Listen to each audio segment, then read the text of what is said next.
extension is a matter of depending on the implication of ASM, AAA and other, HTN, Iran, asylum aid, SAA, RM, and the Secretary of State for the Home Affairs. Yes, Mr. Hussain. My Lords, before you start, Mr. Hussain, can I relieve you of the obligation to introduce all counsel, otherwise we'll be here all morning. We have a definitive list. The whole page of my speaker note. I'm sorry about that. Maybe you won't need the whole day after all. Indeed. Housekeeping, my Lords, you ought to have 31 bundles that are sequentially paginated, numerated. Yes. And you also ought to have a sheet setting out what the numeration is. So what I was going to do is give you that number of the bundle, and then also identify whether it's in trial bundles common or core or supplementary, and authorities core or supplementary, and then give you page references so you can identify. That won't work for me, I'm afraid, Mr. Hussain. I have your list of bundles, the numbers, but they bear no relation to the electronic documentation. Because the electronic documentation has been prepared without reference to them. So you will have to give me whatever the name of the bundle is and the electronic number. I've prepared on that basis. Good. As well as for those of us who felt it might be helpful to have the real thing, as it were. I'm aware there's hard, soft, and hard and soft. Yes. Okay. And I've also got one called 31A, but maybe I don't need it. And just to make things difficult, I have 28 and 31, but I don't have 29 or 30, which presumably exist. I do have one with no number on it at all, called Case Specific Hearing Bundle for Appellant Supplemental Bundle, in the case of AS. Can we deal with that? Well, I don't. The office has been put to a good deal of difficulty by these. I'm sorry. Well, let's see how we go. Thank you very much, my Lord. And if we need help with those late bundles, we'll ask for it as we go along. Thank you so much, my Lord. My Lords, you will be aware that we challenge the generic conclusions reached by the Divisional Court. Firstly, as to the safety of Rwanda, as regards the Refugee Convention and Article 3. Those are our grounds 1 to 4 and 9. I'm going to give you the unique reference in my Lord Vice President's order. Yes. As the Vice President observed at the permission to appeal stage, grounds 1 to 4 are all aspects of head 1 in the court's analysis below, was the assessment that Rwanda is a safe third country legally flawed, and as he said, may involve consideration of much of the same evidence, albeit applying different legal tests. The second area where we challenge the Divisional Court is its conclusion about whether removal to Rwanda following inadmissibility amounts to a penalty for the purposes of Article 31 of the Refugee Convention. The third area is as to whether the Secretary of State's failure to seek parliamentary approval for her policy renders the policy ultra vires Schedule 3 of the 2004 Act. I'll spend the bulk of my time on grounds 1 to 4 and turn to the last two grounds at around 3 o'clock, I hope. Yes. Well, we certainly... If that's acceptable to you. Yes, we certainly consider that the core issue is what's called the safety of Rwanda. So that requires a good deal of focus. I'm grateful for that indication. My Lords, before turning to the grounds, may I please make two very brief introductory points. The first point is that Secretary of State's policy of removing asylum seekers from Rwanda is both high profile and controversial, of course, but it is before this court only because there are serious and proper grounds upon which the appellant state has been developed and implemented unlawfully. But it's important to recognise in that regard that the policy is simply that. It isn't the will of Parliament. There are ways the Secretary of State could have invited Parliament's endorsement of a policy that Rwanda is generally a safe third country, at least in human rights terms, and so given it the imprimatur of legislative backing. Conspicuously, we say she hasn't done so. It is left as a matter of executive policy alone and falls to be scrutinised, and rigorously so, on that basis. Secondly, we say these issues of law, that these issues of law arise is unsurprising because of the difficult line the policy has to thread. The justification for the policy is that it is hoped that removing asylum seekers to a third country will deter dangerous crossings and the criminal gangs who prey on the vulnerable.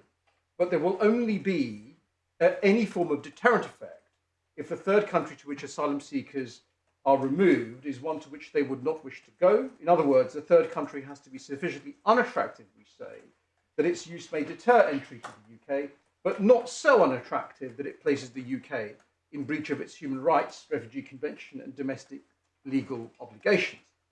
It's our case, the Secretary of State has failed to tread that difficult line, indeed has failed by considerable margin. Whatever its other attractions, Rwanda is, I regret to say, an authoritarian one-party state which doesn't tolerate political opposition or criticism. It's a regime which repeatedly, I regret to say, imprisons, tortures and murders those it considers to be its opponents, including after they've fled the country. Indeed, it's tried to assassinate dissidents in this country. Freedom of speech, particularly political speech, is absent, and those who protest or dissent from government orders, including refugees, are faced with police violence and legal repression. The Secretary of State knows all of this. Her officials have repeatedly recorded the concerns about it, and indeed so have our courts made findings to that effect.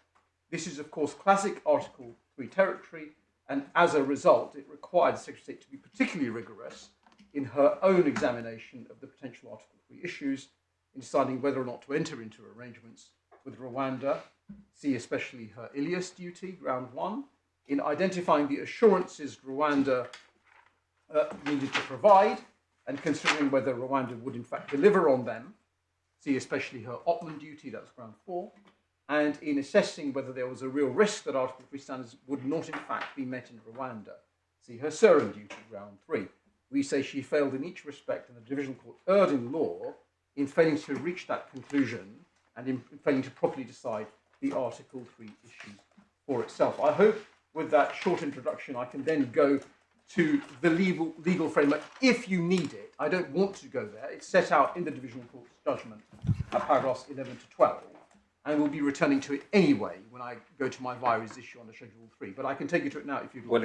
Well, we've obviously spent a little bit of time reading into this case, and there's no need to labour points that you consider are fairly straightforwardly self-evident. Thank you so much. Then with your permission, I'm going to skip the legal framework and move directly on to my ground 1, which is Ilias. Ilias is in the authorities' bundles. I don't want to take you to it unless you wish me to. I'm happy to do so. It's volume 21, Core Authorities, volume 3. I don't think you need the Core Authorities volume number, my lord. And it's tab 69, page 2813. I can go to it if you want, but I'm not proposing to. It's sufficient for me to, if I may, please advance the 7 propositions we derive from Ilias. Proposition 1. We say the duty of the state in a third country state such as this is to, quote, examine thoroughly relevant conditions, in particular, this is 139, whether there's a real risk of denial of access to an adequate asylum procedure. It's 134. To see whether the procedure affords sufficient guarantees to avoid removal without a proper evaluation of risks. That's 137. And at 131, as to conditions of detention or living conditions in that country. So are you expecting us to write down that rather lengthy submission, or is it written down in your skeleton argument? Because if you want us to write it down in those words, you're going to have to go very much more slowly for me, I'm afraid, Mr. Hussain. No, that is in our skeleton. Apologies, my lord. That's in our skeleton at paragraph 11.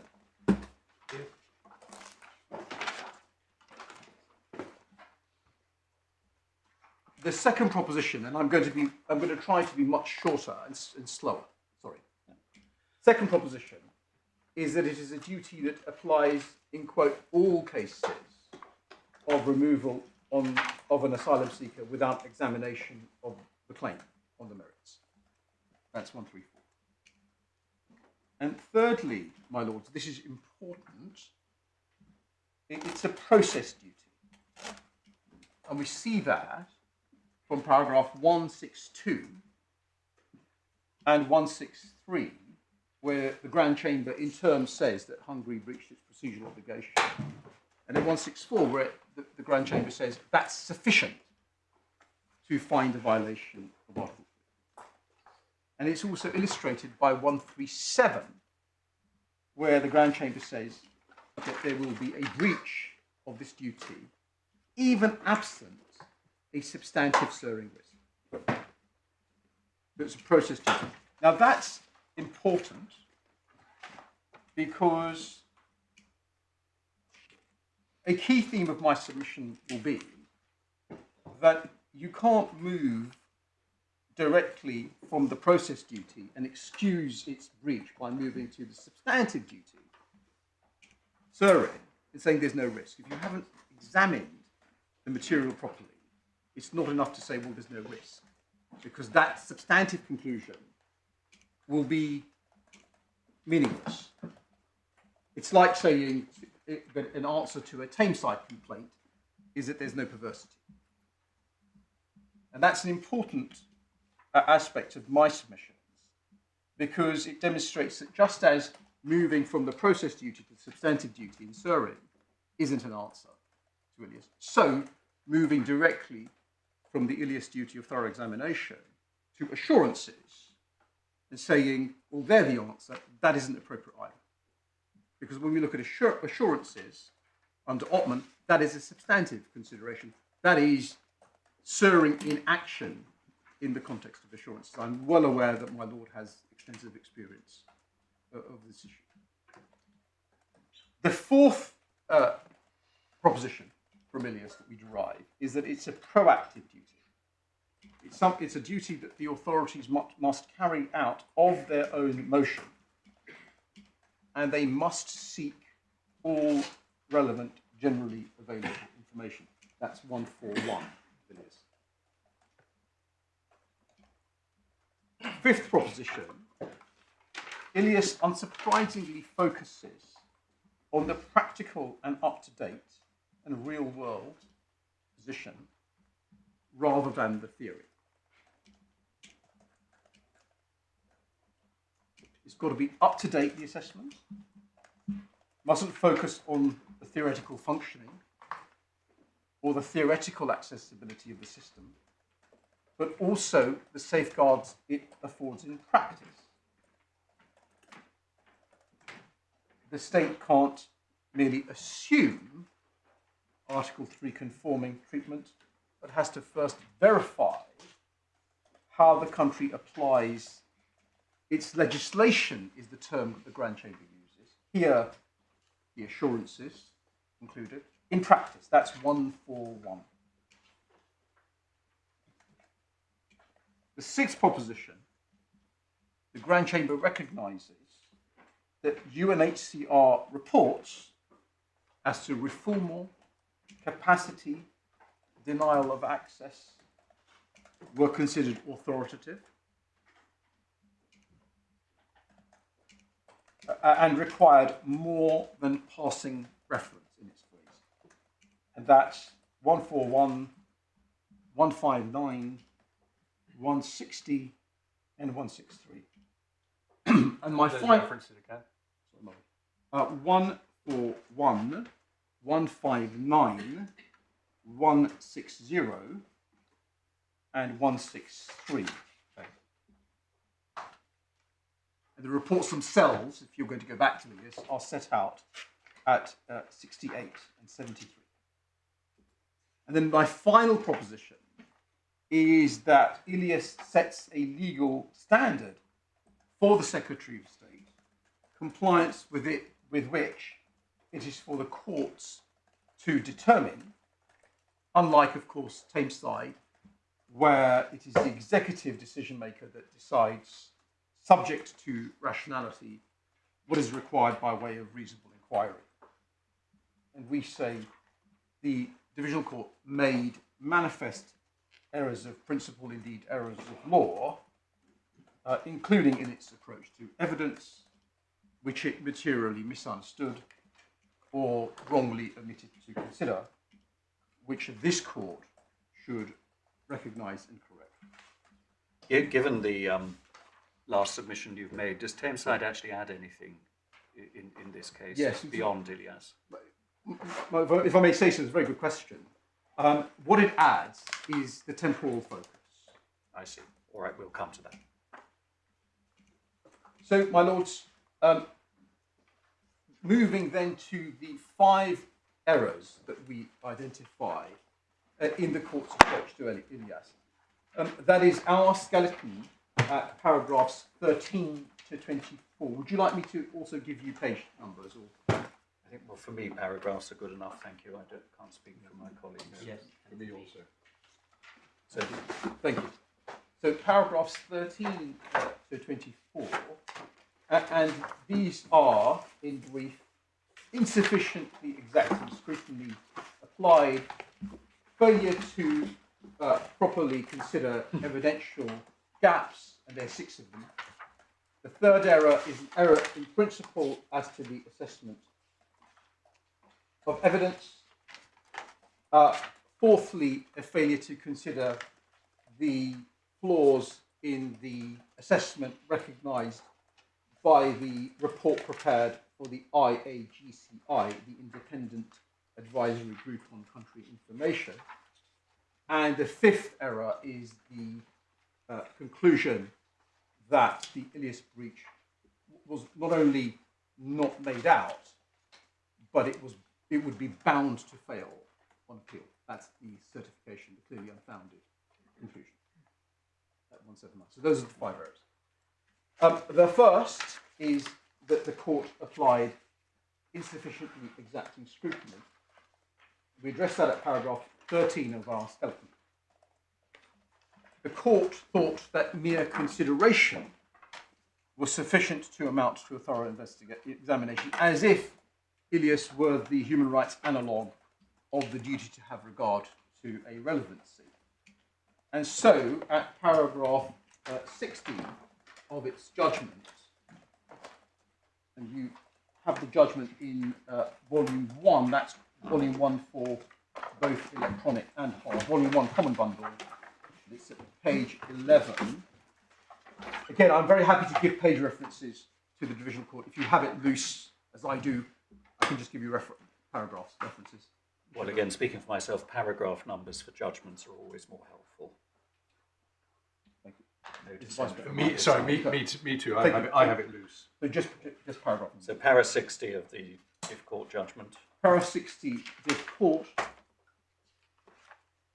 you'll see that the court says, in compliance with the Ilias duty, there's no doubt about what context we're in, or the court's in making the 5th July removal decisions, the Home Secretary also considered the information by then filed in these proceedings by the UNHCR. And similarly, in the, just a few lines up, in the preceding paragraph, they say it's beyond argument, in the context of the Ilias obligation, it's beyond argument that the MOU and note verbal were considered at the time removal directions were made, together with the assessment. So there's twice they refer to mere consideration. The Secretary of State, in her skeleton, at paragraph 13, again, I'm happy to give you page references. You may have it loose. Her paragraph 13 says, well, this is, we've taken this out of context because they're contrasting the position with Hungary, where the expulsion decisions had disregarded the UNHCR material. And we say it's not at all clear that that is the context the Divisional Court had in mind. There's nothing to indicate that. In Ilias, a passing reference by the Hungarians wasn't enough, and the contrast is in any way in any event, irrelevant, because consideration isn't the test, whether you've got that context or not. And then, my lords, one asks the question, what does thorough examination require? And Ilias, at paragraphs 141, 159 and 160 tells you you've got to address in substance, quote unquote, and in sufficient detail the concrete risks identified with a view to averting real risk of Article 3 ill treatment. The process duty supports the substantive duty, as you would expect. Mere consideration isn't enough. As I said, it's got to be sufficiently thorough so as to avert the real risk of Article 3 treatment through inadequate procedures vis-à-vis accessibility, quality, capacity. And that means that the Secretary of State has to evaluate and scrutinise the material. And it's wrong to caricature this as a duty of adjudication, as the Secretary of State does at paragraph 14.1, with its connotation of finality in a formal process. It's assessment, it's evaluation. And again, what it is not enough to do is to simply put concerns to the state, the third state, exhibit and uncritically accept their responses without scrutiny of the material, and indeed without even conveying the Secretary of State's understanding of what has been said. That's what's happened here. It's not a post-box duty. And I'll show you in due course that essentially we say an incredibly perfunctory approach was adopted.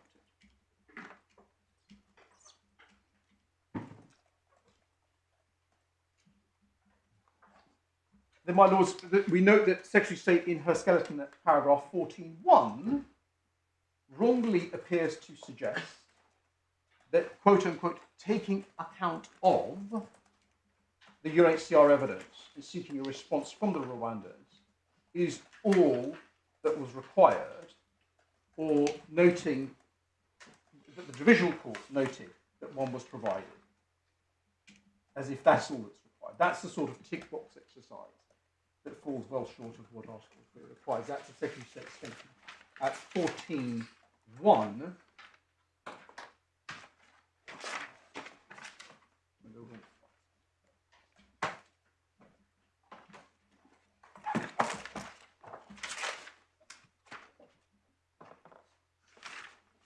14.1, where the Secretary of State says, the Secretary of State took account of, it's about 6 lines down, the Secretary of State took account of the UNHCR evidence and sought a response from the Rwandan authorities.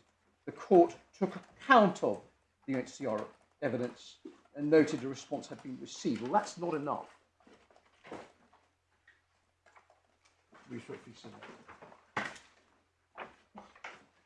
And then what the Secretary does not respond to is our second reference to consideration in our skeleton at 13, to the point that the court merely considered whether or not, thought it was sufficient that the MOU and the note verbal had simply been considered.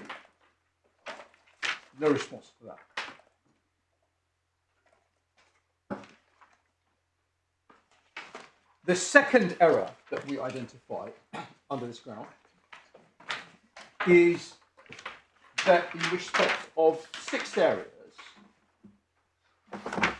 the Secretary of State and the court erred in affording thorough examination. These were serious evidential gaps which demonstrated that the Secretary of State had reached her ES duty. The court failed properly or at all to address them.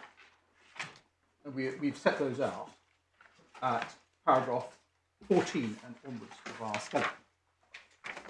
The first area that I want to spend some time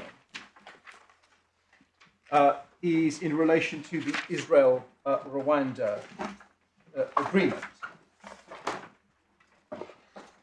The error that we identified with regard to this is that the court came to the wrong legal conclusion at paragraph 67 to 68, where it said that it was not an error of law for the Secretary of State entirely to fail entirely to investigate this arrangement. We also say that the court mischaracterized the evidence that was before it, significantly understating its seriousness.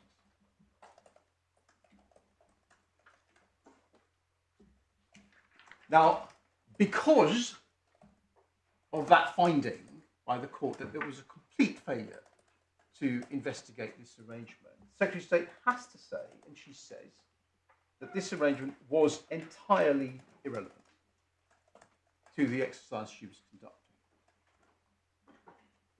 If you disagree, my lords, and you think that it has even some relevance, and it ought to have been the subject of some investigation, that would be sufficient for success on this ground.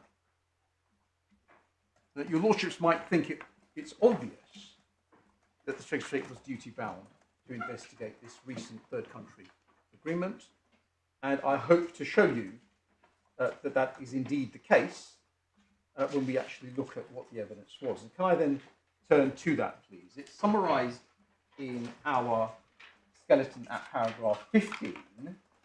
I want, if I may, briefly to take you to the evidence of Mr. Botnick.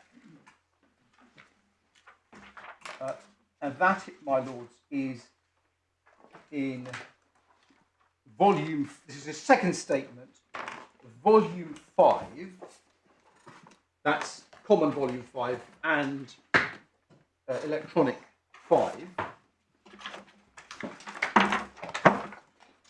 Sorry, common bundle 5, sorry, at tab 96,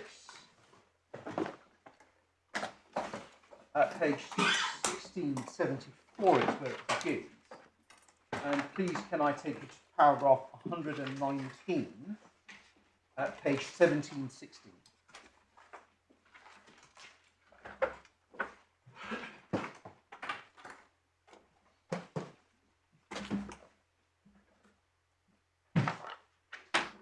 So did you say 119 or 116? Sorry, 119. 119. Page 1717. That's right, yes. I've got a thing, maybe I've got a page on this.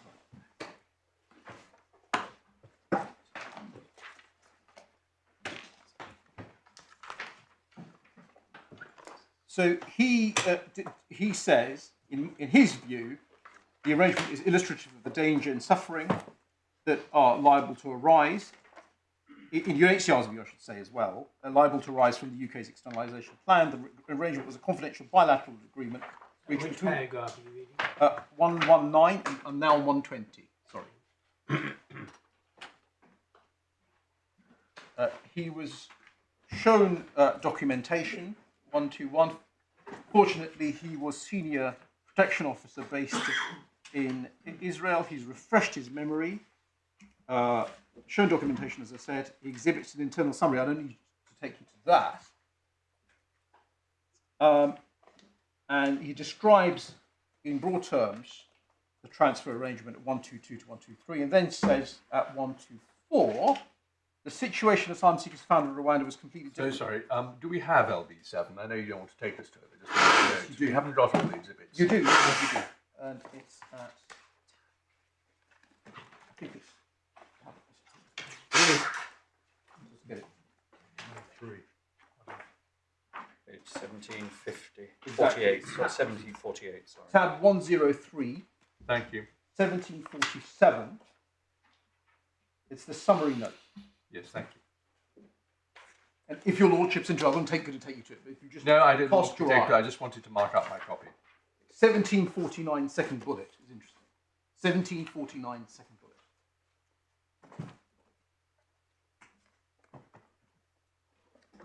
So 124, the situation asylum seekers found themselves in Rwanda was completely different to what they'd been promised. Asylum seekers reported to the UNHCR that they'd been told they were put in a hotel, assisted to apply for asylum permission to remain right to work. Instead, support provided rarely extended between accommodation for the first night, access to RSD, that's a reference to refugee status determination procedures, was not systemically provided. So he then describes in letter A, in March 2014, Eritreans being detained, not being giving information about processes, Sudanese asylum seekers being denied access to the procedure despite UNHCR advocacy and despite UNHCR's identifying protection needs for them. That's towards the bottom of the page. This is something when the court summarises this arrangement, it totally fails to mention something of colossal seriousness. Denial of access to the procedure when the arrangement is all about that. And then they weren't being, over the page, they weren't permitted to lodge their claims. This was justified on grounds of quote-unquote security concerns by the DGIE. That's an arm of the security agencies your lordships will have picked up. And this is where UNHCR notes the way the DGIE interpreted its role in the RSD procedure could lead to refoulement as a result of denial or delay in access to the RSD. And this group were in need of assistance, food and shelter. They reported arrest for lack of documentation, confined the movement to minimise the risk of arrest. They reported threats of deportation from unknown agents, from which 8 disappeared. They reported continuous random overnight visits by unknown agents at their accommodations, all feared for their personal safety and feared refoulement to their country of nationality.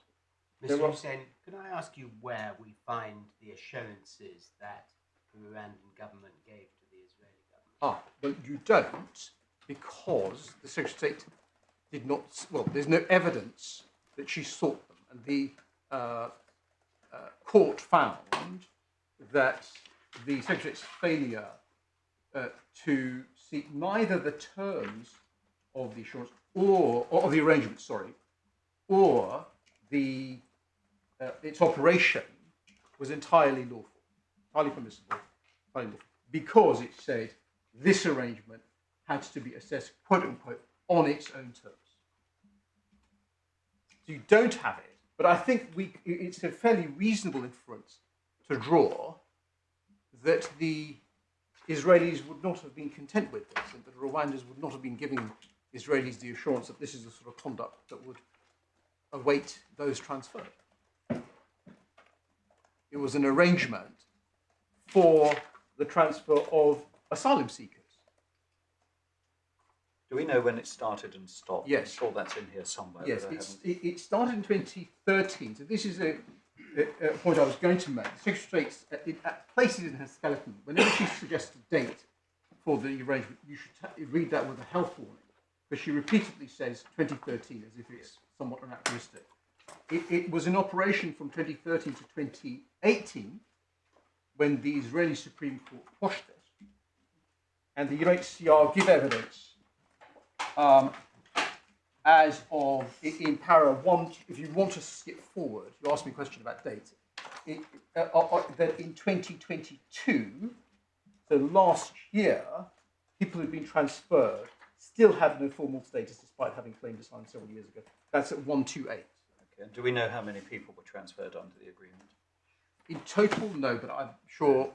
And finally, forgive my asking questions, do we have the Israeli Supreme Court judgment in the bundles of authorities? No, you don't. You don't. No. Okay. We, I don't think we have them. I don't think we have numbers. UNHCR, I'll show you in a moment, they say that about 50, they're aware of about 50 cases of reform. They describe it as large-scale abuse by the law. So just returning to 1719, so this... sorry, just, you told us a reference for a paragraph where... 128. No, you didn't let me finish. Some asylum seekers who were transferred under the Israel-Rwanda agreement were still in limbo in 2022. 128. That was 128, sorry. Thank you. Page 1721. Not at all much. That's two individuals. Yes.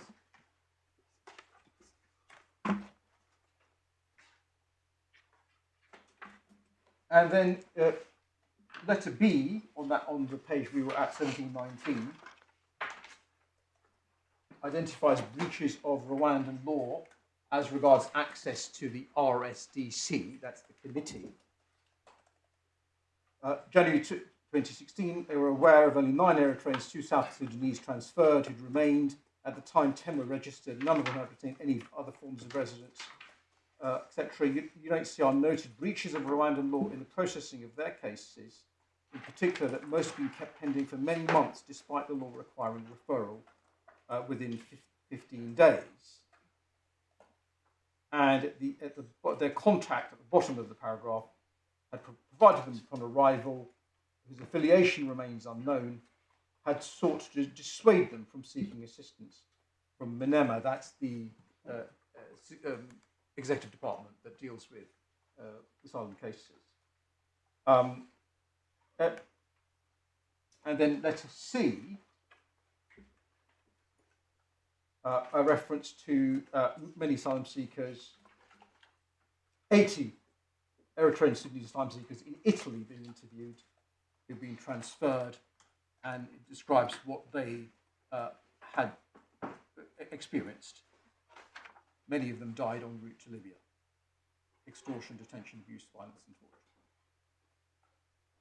And then 1 to 5 is concerning, we say, because it refers to people on arrival. So prior consent, arrangement, will accept you, doesn't seem to work there. 125, further arrivals to Rwanda were routinely moved clandestinely to Uganda, even if they were willing to stay in Rwanda. UNHCR gathered reports from dozens of asylum seekers that on arrival in Rwanda, or in the case of one flight on the airport tarmac, their documents were confiscated, they were taken to a house in Kigali, where they were kept under guard. Within a few days, they were smuggled to Uganda. And the adverb I'd like you to underscore, please, is routinely, paragraph 125. Now, there's no denial from the Rwandan government about this. If you look at the government response, it's at volume 4, that's common 4, tab 67, page 1333. I'm sure my lords will tell me if my referencing is not helpful. Not too bad so far. Are you in the common bundle now? Yes. 1333. 1333, yeah.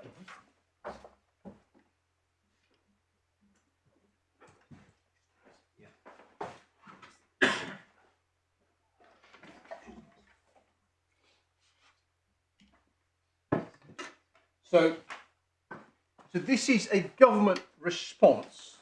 It's undated, but it was exhibited on this to a statement, I think, of Mr. Armstrong on the 7th of July.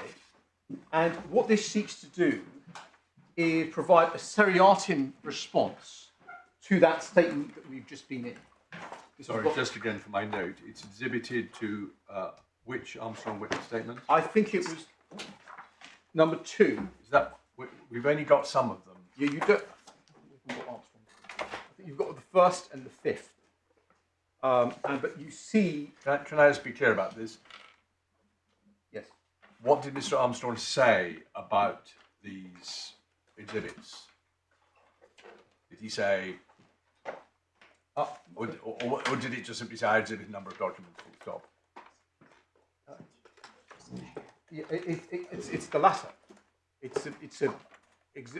exhibits the function of that statement from memory. We'll check. I'm sorry. I see. Well, no, that's fine. But you'll see from the index at page 7 of this bundle, my lord, item 67. Yes, I know I can look it all up there, but I just wanted to. I didn't understand. We got all these loose exhibits, which is fine. I understand it's done in the interest of economy, but sometimes you're a bit puzzled without seeing how they were relied on in the witness statement. Yes. Mr. Bordell, to whom I'm very grateful, not just on this occasion, he says it's paragraph 3 of Armstrong 2, where he simply lists these a number of exhibits, one of which is this response. No commentary at all. I see. Thank you.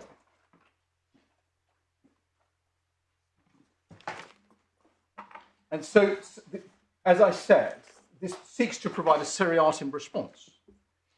We get to Mr. Botnick 124 to 128. You see at 1339.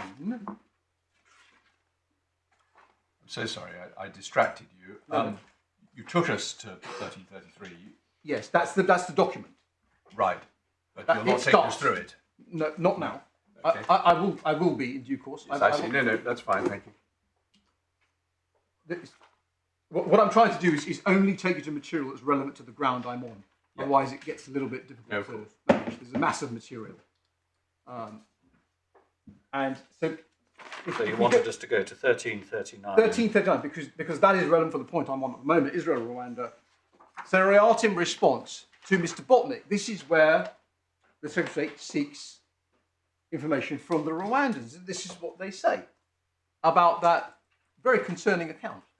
Middle of the page. Rwanda has entered into transfer arrangements for the international protection of refugees that differ from the Rwanda-Israel agreement, such as the emergency transit mechanism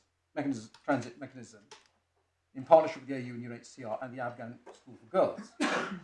That's it. They don't even say that this arrangement is materially different. That's all you've got about that material. And is AU African Union? Yes, I think so. Thank you.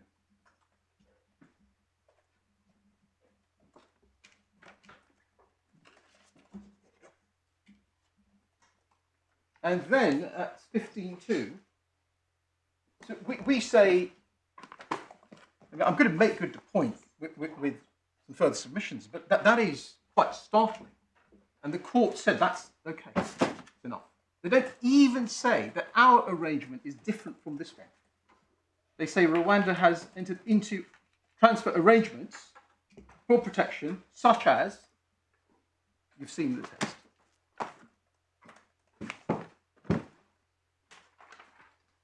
Now, I accept you can see the difference which the court identifies at 67 and 68, because the people transferred from the Israeli side were given money. But that's the only evidenced difference. There were references in the Secretary's case to how this was very different. No evidential basis at all for that submission. And our broad point on this is, does it really matter whether we gave the Rwandans or will give the Rwandans more money? Surely the important thing is how these people were treated in circumstances where one can draw the absolutely irresistible inference that Israel would not have consented to that sort of treatment. Overnight visits, routine denial of access on arrival, denial of access to refugee status determination procedures. Extremely concerning. Can I just, I'm sorry to bang on the same drum, Mr. Hussein, but I asked you about the assurances that were given to the Israeli government. Is there any evidence from Mr. Botnick or from the UNHCR or from anybody that assurances were actually given. I know you say obviously they were, we can infer, but I just would like to see whatever evidence there is that this was in breach of assurances, because it's a different situation if it's not, isn't it? Well, I think the most we get is at 121, where Mr. Botnick says, so paragraph 121 is page 1717, the middle of the page, and I'll be corrected by Mr. McCullough, Demiski, of course. 121, the middle of that paragraph,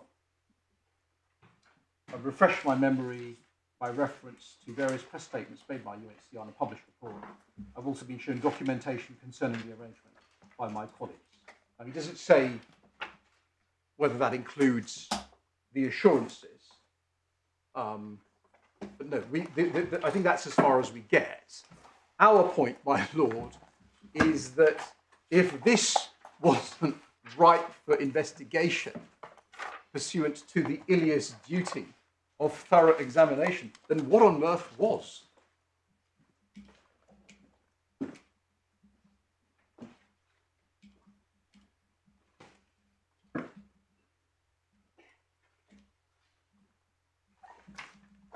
But I quite understand, my lord, why Master Rolls is pressing me.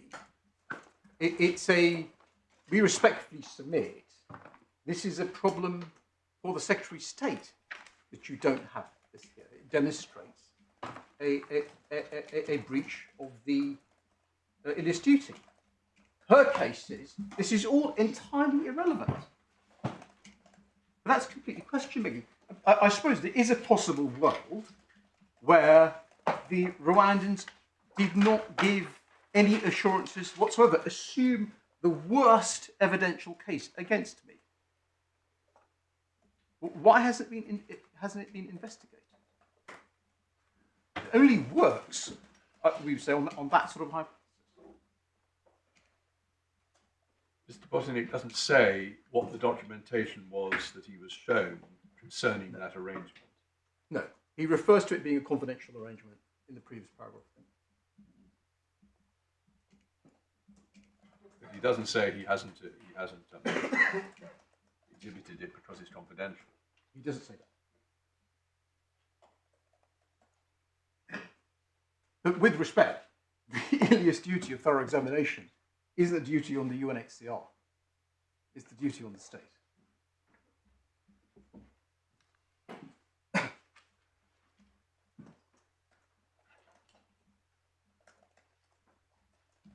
And then in our skeleton at paragraph 15.2, at the bottom of the paragraph, you see that they identify at least 50 cases of refoulement or threatened refoulement under the arrangement. And I'm going to take you, if I may, to a table they produced. It's called a Table of Refoulement, slightly concerning title. It's in two places, but you should have a table which references your bundles helpfully in, I hope, volume 31, and which has electronic EF numbers. Sorry, just so that I don't confuse myself, the statement you just read to us about 50 cases of refoulement does have a footnote and does have a reference to the common bundle. But that's not what the reference you're taking is. I'm giving you a better reference than that. That's a common bundle. That's a reference to common bundle. A reference to the information table as produced below. What UNHCR did is to produce that table with references to your bundle. So I thought it would be easier for you if I took you to not that reference, but the table. Does that make sense? The table in Fine. I just wanted. I didn't want to get muddled. Do you know which electronic page that might be? I do, and it's page 46 to 48. It begins, if you like, the beginning of the document at EF 43. So what's the bundle called? It's the supplementary bundle provided by AS, Secretary of State, UNHCR, and Freedom from Torture. AS. AS. AS bundle. Okay. I've got it. So for those in hard, it's 31. Electronic AS, and it's EF 43. You'll see the title of this document, Table of Instances of Reform or Threatened Reform or Cited in UNHCR's Evidence and Notes of Meetings with the Secretary of State. And they give a list of case studies. And then if you look at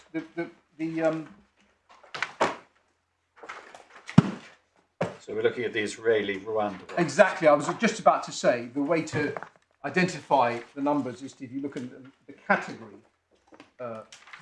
column, and you see it begins at 46, where numbers 41 and 43, I should say, this is where overall numbers of claims are about 300. They're about 300 in total. Sorry, about 300 watts. Claims, individual claims, the total cohort is around 300. I'll give you a reference for that. Sorry, the total cohort of what? You say claims. Claims by whom against whom? Individuals who've claimed asylum in Rwanda. Yes, I see. Thank you. Not on a prima facie basis, but on an individual refugee status determination basis. So I put that very badly. I hope you've got the point. But number 41, we get to Israel, Rwanda. I'm going to address you on numbers 1 to 40 in a moment. The court thought that the UNHCR had identified 5 cases of reform. There were about 100. So numbers 41 to 43, Eritrea, Israel, Rwanda, and then if you just, so you've got now the bundle reference to your bundles. That's the change, I think. I'm told that's right. And if you flick over the page, we get to 90. So at least 50 cases identified. Sorry, why do you say at least 50 when you've got to 90? Because 90 minus 40 is 50. Why are you taking off 40? Because the first... I see, no, I've got it now. I've got it now. Sorry, 40. if you introduce us to a complicated table like this, you assume it's obvious. I've got that now. No. It's only obvious to me because I promise you it wasn't for the first 10 times or so that I looked at it. The first 40, yes, the reason I've taken off 40, I've got that. The first 40 are others. The first few, I think the first 6, well, maybe the first 10, 6 or 10 are airport reformers. There are about 30, sorry, that's 6. There are 34 who are just denied in country. And that's, I'll come to that. That wasn't even considered by the Divisional Court. If you read the Divisional Court's judgment, you think those 34 cases of reformer weren't there in evidence before them. No submissions were made. Absolutely not. Secretary of State's case is, well, you don't have to cite all the material. That's her case. On the 34. Because they're not airports. Sorry, I'm guilty of the vice that I was going to seek to avoid and not get ahead of myself. But that we take off 40 because the first 40 aren't on this. At least 50 cases of reform. The UNHCR, in their observations to you, at paragraph 42 of their observations, describe this as, quote, large-scale reform and, quote, large-scale and gross abuses. But no need for the Secretary of State to consider them at all in the view of the Divisional Court. In the Secretary of State's submission, completely irrelevant. That must be her position, because she's not looked at this. And it's not as if she wasn't aware of this before Mr. Botnick came on the scene. Because at paragraph 15.4, we identify an UNCAT report, 2017, which refers to forcible expulsion to neighbouring countries of these people. Would you like the reference to that?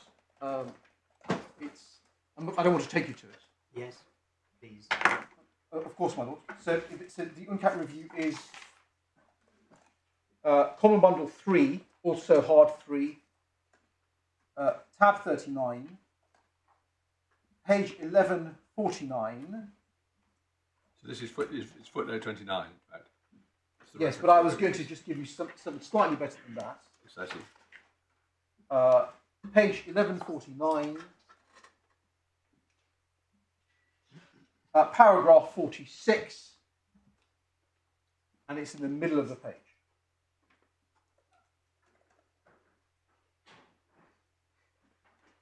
Then there is... Sorry, middle of which page? Middle of page 1149. Is that right?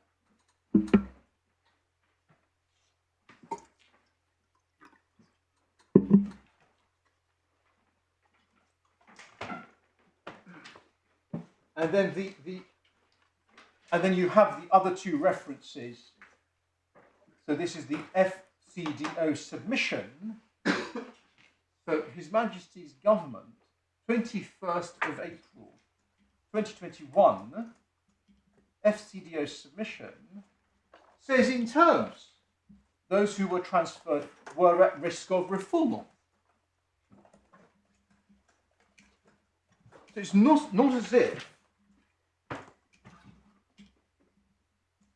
the government weren't aware of this or didn't identify this as a matter of concern.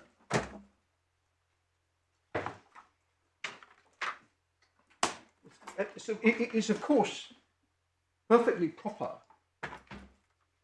for the Secretary of State to advance a legal argument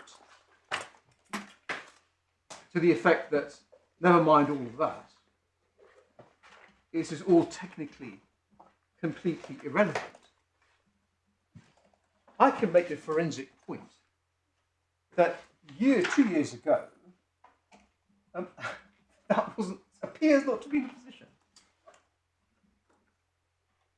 And then we also refer to an email exchange. There. Sorry, we don't. But I'll just give you a reference to an email exchange where the question is put rhetorically, how does this differ from the Israeli scheme that fell apart? That fell apart. So, in answer to... So you really give us a reference to that? I have seen it. But sorry, yeah. give So us a reference. this is Hard 8, AAA Supplementary, tab 23. AAA Supplementary. Yeah. So my lord, if you've got the common numbering, it's 8, volume 8. What's the electronic page? Electronic page 111.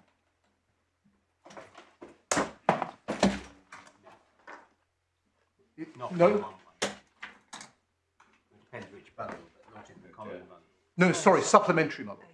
AAA supplementary. AA supplementary. AAA, AAA, Yeah, supplementary. There's only 98 pages in that bundle. You ought to be supplemented.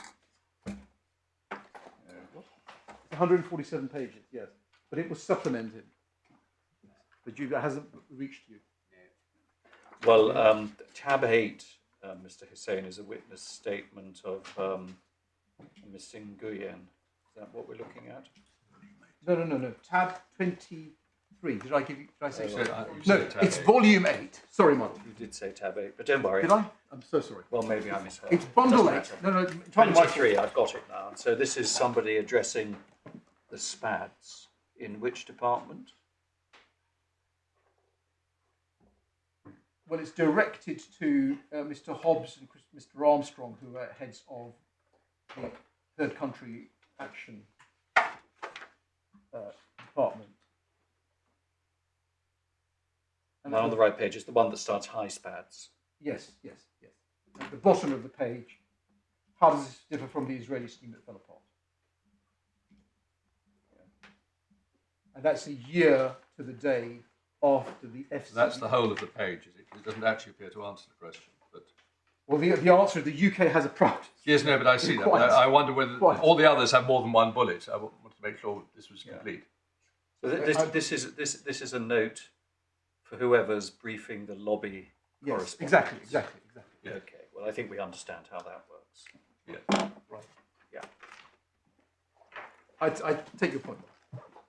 But the point is that the question that's put is that, how does it differ from the scheme that fell apart? Yes. Yes. The When I idea, say we understand how it works, what happens is that somebody tries to predict the questions that might be asked, and then provides an answer. I'll move on. I think. And then we make the point that I've already made. I'm sorry to labour it.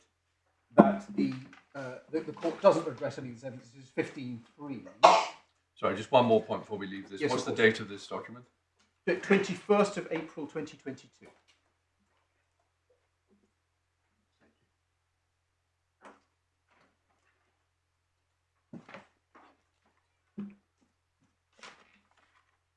Now we say that there's a mischaracterisation by the Divisional Court. I'm in my skeleton at 15.3. I'm going to follow pretty carefully the scheme of my skeleton and show you where I'm going off in a tangent. So this is the Divisional Court at paragraph 67. We say they very significantly mischaracterise and understate the seriousness of this material. Paragraph 67, last 4 lines, UNHCR's evidence. So they describe that people were sent with $3,500 with an opportunity to make a claim in Rwanda. And then they say it appears that many who were transferred soon left. UNHCR also state that some who were transferred were then removed by the Rwandan authorities. I'm so sorry, Mr. Hussain. Where are you reading from? Last 4 lines of paragraph 67. Of what? Of the judgment. Of the judgment. Yes. Sorry. No, my fault. Yeah. Thank you.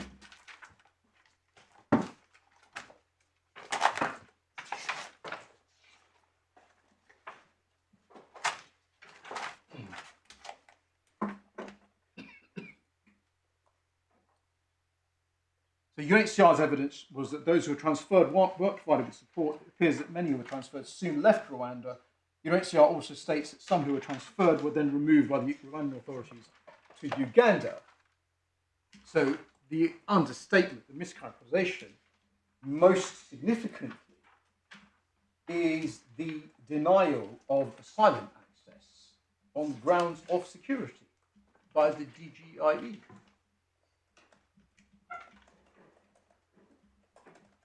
And no reference either, perhaps less importantly, to the rather sinister visits at night by a state that exercises an extremely high level of surveillance. If you still have the Divisional Court, paragraph 68, no evidence that during its negotiations with the Rwandan government, the UK government sought to investigate either the terms of the agreement or the way it has worked in practice. Also apparent from Mr. Muster's statement that the merits of the MOU, that Raval, have been assessed on their own terms, not by way of comparison with the Rwanda-Israel agreement. This was a permissible approach. We don't consider it discloses any error of law.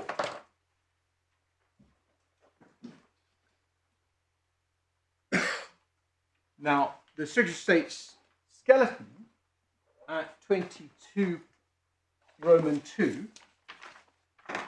describes a different set of arrangements subject to different assurances and incentives agreed with a different state almost 10 years ago. Well, and cites 67 to 68, the material I've just shown you. Well, how on earth do you know that? How do you know that it's different and subject to different assurances and incentives? It's the first point. The Divisional Court say we've not been provided with definitive evidence. the Rwandan response I showed you simply said that Rwanda had entered into other arrangements that differ. It didn't even say that this arrangement differs. No doubt there were differences. It's a matter of common sense. They're bound to have been. But were they material? We don't know. And again, a point I made earlier, does it really matter whether, in safety terms, whether the Israelis paid the Rwandans more or less money? What matters is how those transferred were treated. And on any view, we say that the arrangements were closely analogous. Israel wouldn't have consented to the treatment described. I'm sorry, I'm repeating myself.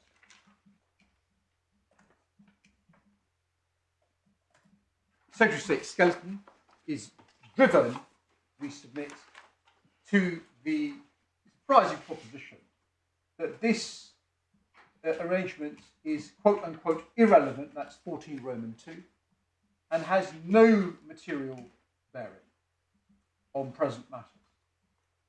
We say, on any view, as a matter of Ilias compliance, indeed rationality and tape site, the Secretary of State was obligated to investigate this scheme.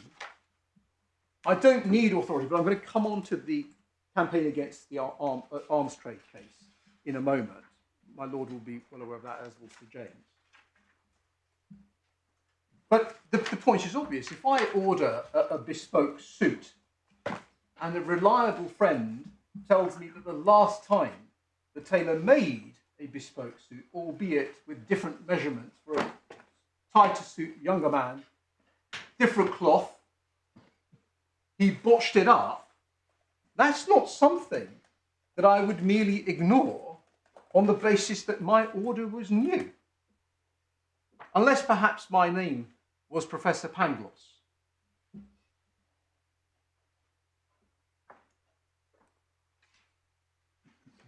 So, final point on this ground, on this aspect of this ground.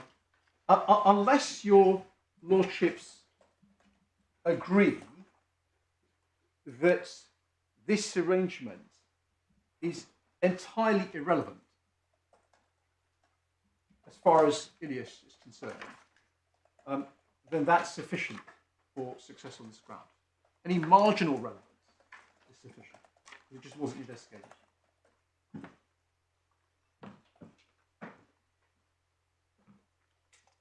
Second area where the court erred. So I'm still on evidential gaps. This is my second broad sub-round. Evidential gaps is misunderstanding of refoulement.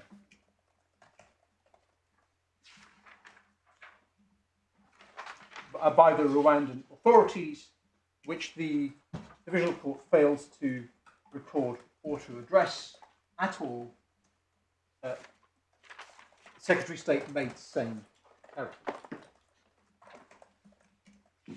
So I'm now in my skeleton at paragraph 16.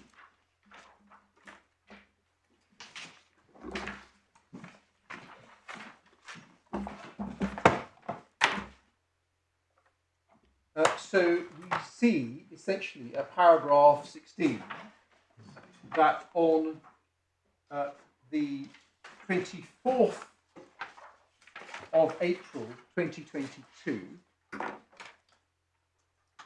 the UNHCR informed the Secretary of State that one Syrian national and two Afghan nationals had all been refoulement that month. But those are the historic cases. And the reference there is bundle 5, common bundle 5, tab 92, page 1653. Sorry, 1653. Thank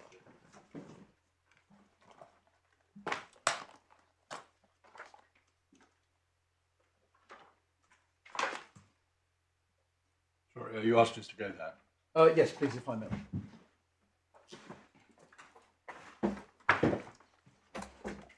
The document begins at 1651.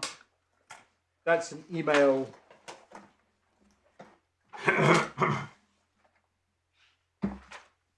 that was disclosed by the Secretary of State, I think either during or the morning of the interim relief hearing, on the 10th of June. UNHCR's note of that meeting, once the UNHCR had alerted the Secretary to the meeting, that's when it was disclosed. 1653, UNHCR, second paragraph, UNHCR informed the UK government in the weeks prior to the hearing there had been cases for 3 individuals, 2 Afghans, 1 Syrian were denied access to asylum at the airport despite advocacy efforts. These people claimed their lives were at risk of denied access, put on flights out of Rwanda. UNHCR doesn't know where they are. The family of the Syrians say they've lost contact with them entirely since this time.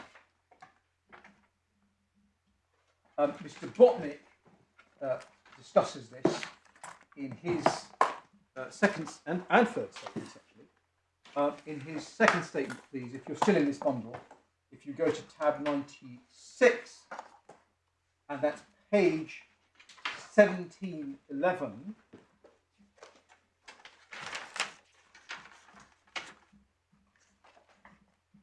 paragraph 108.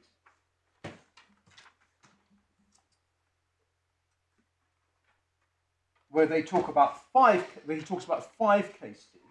It's those 3 plus 2 Libyans who tried to claim asylum. And this is, I'm sorry, slightly detailed, but it's important because when we look at the CPIN assessment, the CPIN assessment published on the 9th of May does not refer at all to the 2 Afghans or the Syrian, and suggests that there's doubt about whether or not the Libyans claim asylum, even though the clear evidence of the UNHCR to the Secretary was that they have. And all of these airport refoulement. These are airport cases, and I see what we anticipate. It's very obvious what the Secretary is going to say, but we're going to make a deeper point about what the Rwandans think refoulement involves, because you'll see in quite emphatic terms they say trenchantly to the UNHCR, you have, quote unquote, deliberately misrepresented refoulement. That's what they say. And we say, therefore, that the fact that these are airport cases and that we've got a transfer arrangement isn't a complete answer. There's a deeper problem. But again, I'm getting ahead of myself, sorry. So there's another category, next ground, another category, not airport. 34 people in country denial of access on grounds of international relations. So where's the 34? Were you reading from somewhere? I'm going to come into it. Sorry. 108A, 2 Libyans, 108B, 2 Afghans. One of the Afghans affiliated with international forces, middle of page 1713. One of them, affiliated with international forces, UNHCR's view had on the face of it very strong protection claims. He referred to Afghanistan. And then C, Syrian national, also chain referred to Afghanistan. And then Mr. Botnick at footnote 38 regarding the Afghan says that the Home Office review of asylum processing Rwanda assessment is therefore incorrect in stating that the example of 2 Libyans was one possible exception to the lack of examples of refoulement. That reference is slightly off. It's not 2.3.13, it's 2.13.3.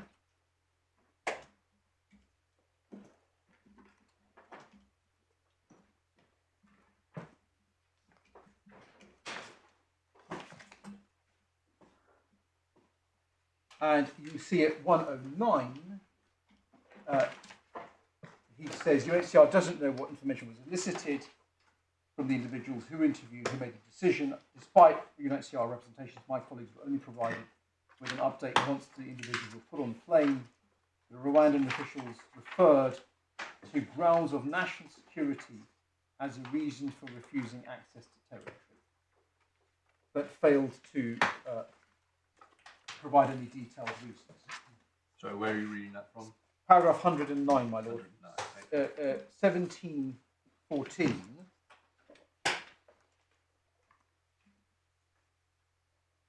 And then he says that his colleagues, paragraph 110, sent a note to Verbal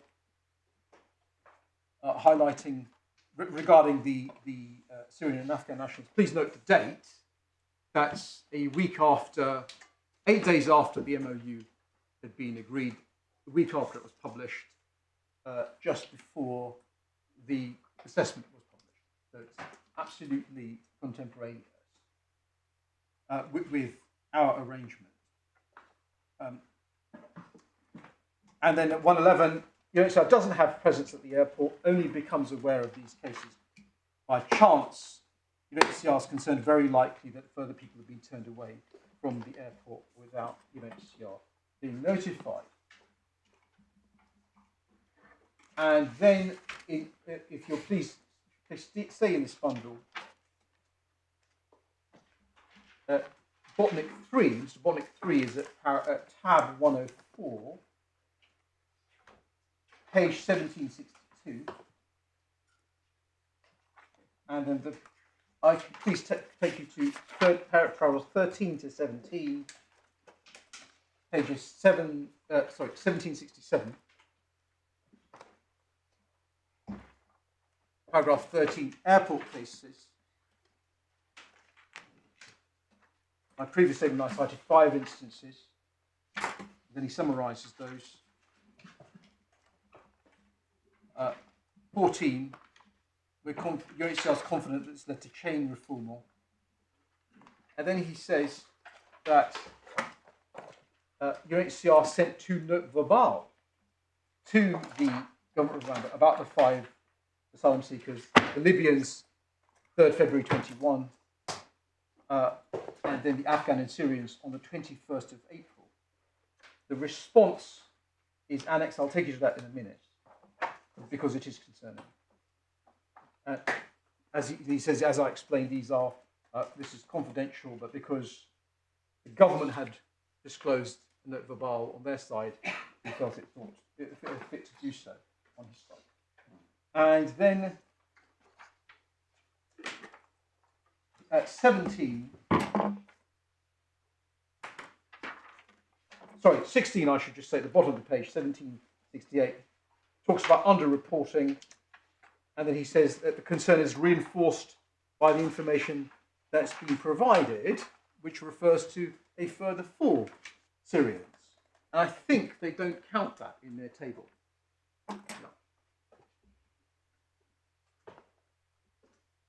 So neither I nor my colleagues in Kigali were aware of those cases prior to seeing the government response. And then they add a Yemeni. There's another Yemeni case. So there's 6 cases. Is the mechanism for this that the Syrians are returned to Turkey, presumably where they flew in from? I guess. Do we know about that? Yes, they are chain refoulement cases. Yes. And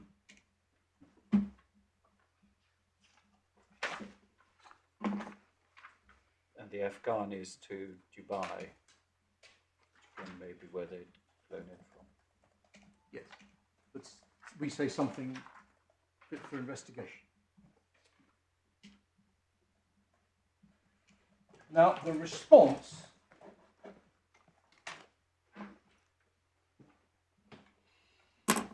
but the important thing that I want you to take from this, for present purposes, if I may, is the return on basis of national security. That's going to chime with the second category that we come on to.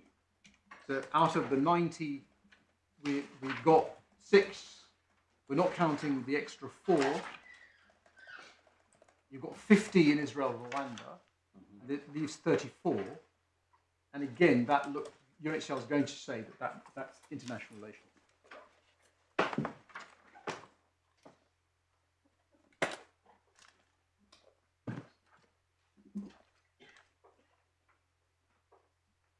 The government of Rwanda response, which we refer to at 16.1, is, please can I take you to this, this is quite important, it's volume 4, common 4,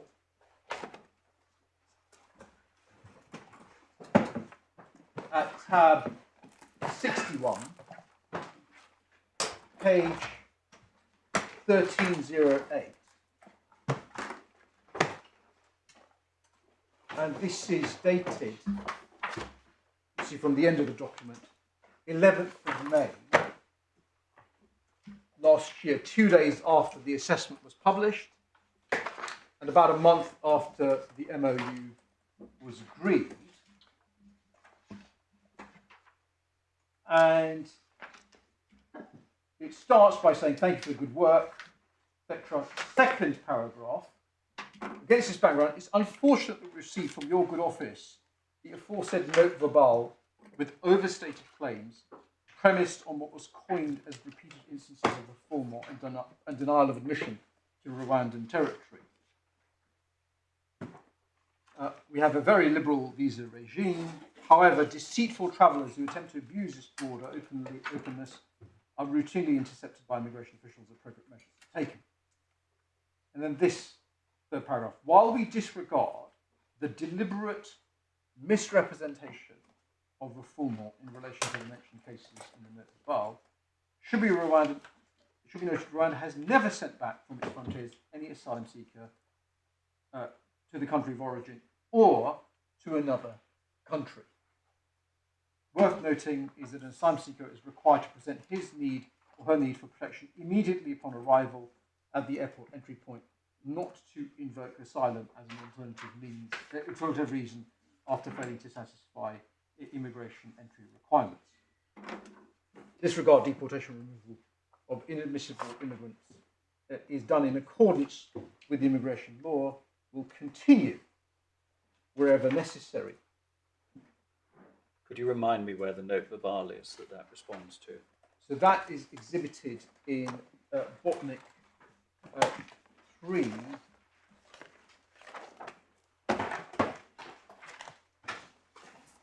At LB 32 at 17, so it's tab 106, and it is at page 1791.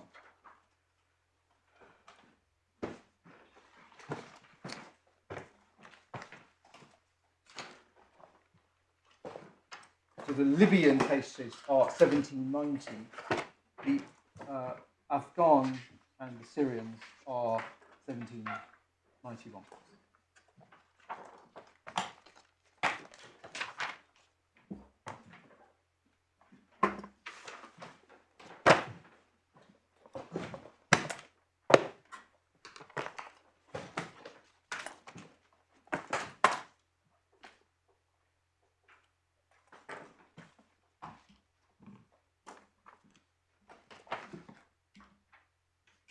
So, my lord, if I could just finish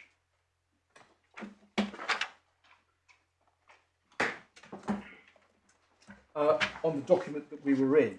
So this is the Rwandan note verbal over the page at 1309. In light of the above, we wish to reiterate the fact that Rwanda has never refooled or removed any asylum seeker or treated the refugee in a manner inconsistent with Rwandan laws and relevant international conventions. However, maintaining effective border control remains a top priority.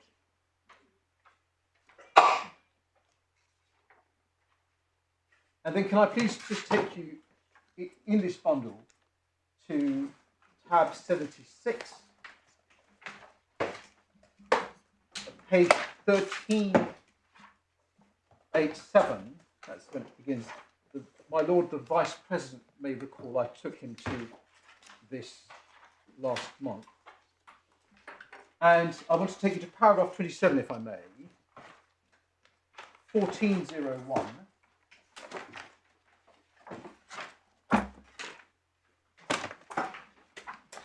Do you have that? It's Forgive me, Mr. Hussein. No, I was looking too hard at the note verbal and I didn't catch the reference.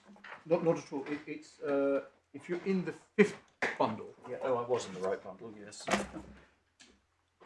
Tab 75. 76. Oh, Sorry, am I wrong? 76. No. Thank you, Sir James. wait a minute. Something. Tab 76. Do you have that? My common bundle 5 has tabs 84 to 118 in it. Yes, we should be in common bundle 4. I'm in 4. I'm so Right. sorry. I'm so apologies. No, don't worry. That's fine. I was a bit mixed up. Okay, 75. The same bundle as we were in. Yep. I misrecalled what number it was. It's 4. Tab 76. Apologies. And then 1401. What is it? What document? It's an information table which is annexed to an email from the Chief Technical Advisor to the Ministry of Justice to Sorry, inter alia. we know that, do we? Because it's been blanked out. 1387, please, my lord. Yes, but First page. yes, but I don't see any reference to the chief technical.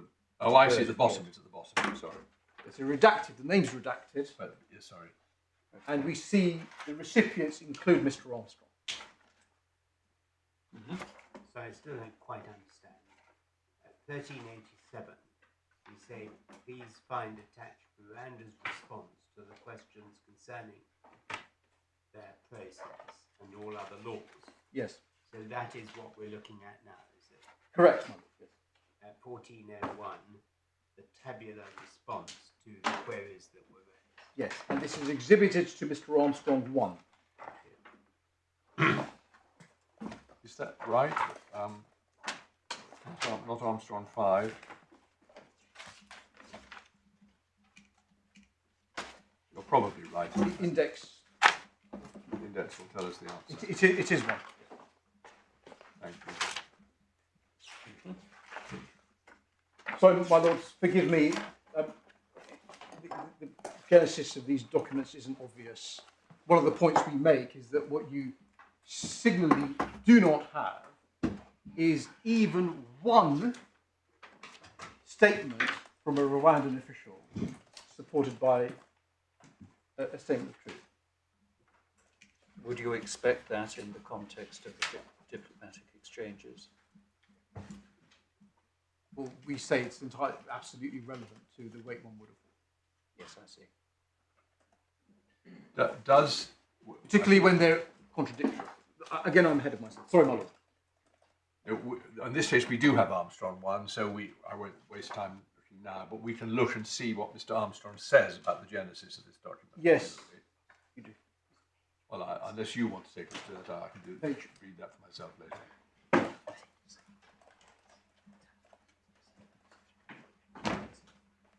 If you like the reference, my lord, it's tabbed. It's tab 26 in hard volume 3, common bundle 3. Tab 26, page 1031, paragraph 43. Thanks. As part of our ongoing communication. So which page? 26. Tab 26, Paragraph 43, 43. page 1031. And I think you were about to read it. Middle of the paragraph, part of our ongoing communication with Rwanda, we've asked for further clarification regarding arrangements. The detailed request has been sent by email, collated and presented in a Word document, Exhibit KA47, which has been worked on with Rwanda. I'm grateful to Mr. Bordeaux again. And then finally, question 27. The UNHCR have claimed that some persons seeking asylum are arbitrarily denied access to asylum procedures by Rwanda's DGIE, not referred to the ISD. And then the response is, any person claiming asylum is processed by the DGIE and issued with a temporary residence permit. DGIE submits the file. Cases referred to by UNHCR aren't recognised as reform because all those cases are foreigners who have been refused entry visa because they were using forged documents and thus not meeting immigration entry requirements. Over the page, on arrival, subjects declared to DGIE that they were coming for business. They didn't declare themselves as asylum seekers. but invoked it after realising that they were not eligible to enter. Every now and then, my lords, one has to read one of the great cases. Interestingly, Musisi, in the great Bugdai case, is exactly that. He seeks entry on again, as a tourist visa, claims asylum. His claim is supported, I think, by the president of Uganda. Sorry, what case was that? Bugdakai. Sorry? Bugdakai. Oh, right, yes. The most anxious scrutiny. Yeah. Thank you. So could you read on the next bit? Yes, of course. Such scenarios. Such scenarios won't happen to asylum seekers who will come under the UK Rwanda partnership. They will be treated as asylum seekers and managed in accordance with refugee laws and procedures. Query, what are refugee laws? None of the asylum seekers under this arrangement will be subject to reform, or those who will not be deemed to qualify for refugee status will be given options for residence permits or locations or relocation to any other country. Thank you very much. Option. I stress options. Is that okay? Lord Panic, is that? Thank you. And then 33 in this table. We note Mr. Botnick's evidence that an additional reason for why these were denied access was national security. I took it. 33. Sorry, not 33. 37. Page 1410. UNHCR alleged that the 3 Middle Eastern men in the note of Abal were refooled. What country were they deported to? They weren't deported as they'd not been granted entry in the country. So that's their right. Sorry, I hadn't quite caught up with you. Sorry. 1410.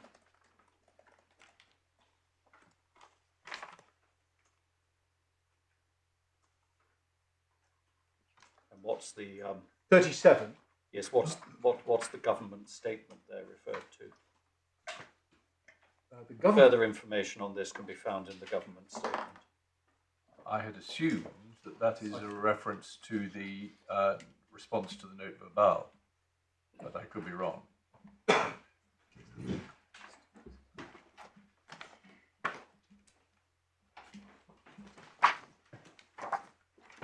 I think it's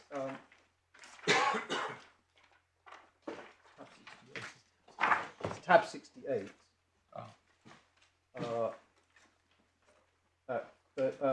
Page in this bundle, tab 68, page 1351, which doesn't talk about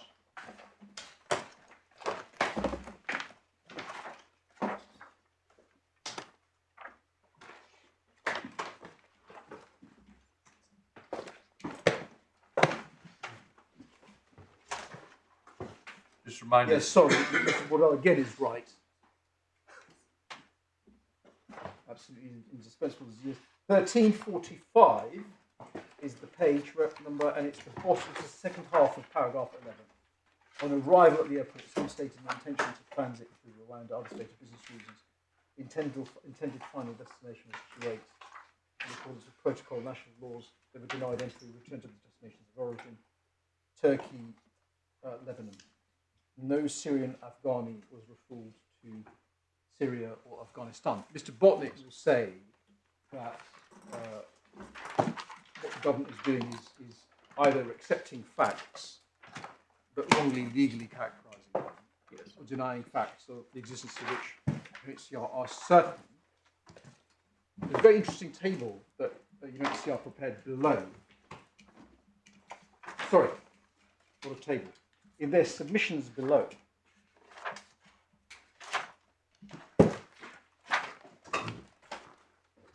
At volume 2, common volume 2, tab 12, page, so the document begins at 650. Sorry, Am I going too far? I committed the same crime of going on reading instead of following your references. Gone to. I just wanted to show you what the UNHCR make of this. And they explain. Oh yes, okay, but I want a reference. The reference is volume 2, common documents 2, Yeah. tab 12. Yeah.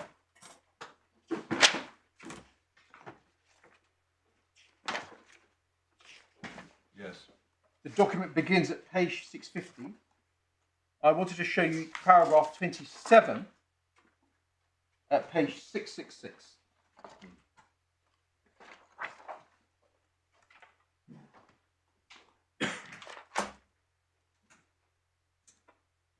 And the UNHCR seek here to particularize the ways in which the Rwandans appear to misunderstand refoulement, which is, of course, the fundamental obligation of the Refugee Convention. Well, the UNHCR, in a document you've already shown us, asserts that it's impermissible to remove people at all, and that seems to really butt up against the point that Rwandans are making in the document you showed us, Yes. that the no Syrians or Afghanis were refoulement to Syria or Afghani. Yes. They were returned to the Yes. countries from which they came, including the Syrians, to Turkey, Yes. where they say the person concerned had a residence permit. Yes. So it's chain refoulement. Yes. So it seems to me it's important that I asked you the question 10 minutes ago. Yes. It's not being said, as far as I understand it, by the UNHCR that a Syrian was returned to Syria or that an Afghani was returned directly to Afghanistan. Is it? Well, yeah, not directly. You mean directly? No, it's chain. These are chain cases. Yes. They are chain cases. Yes. Your Lordship has the point. Yes. Yes. They eventually ended up. But as Musisi says, Lord Bridgen Musisi, as he says, you're prohibited from doing indirectly what you can't do directly either. Yes. I take the point that people say, well, look, you come from the UK, the worst you're going to get is return to the UK. That doesn't answer what happened to the 34. No. But it does perhaps provide some insight into why there is this spat going on in the documentation. But anyway, there it is. Yeah, and the answer is that the Rwandans clearly do not understand what refoulement means, because they don't understand that you can have chain refoulement, and they don't understand that, unlike in Article 31, there is no requirement whatsoever in Article 33 to claim asylum immediately on arrival. That's not even in 31.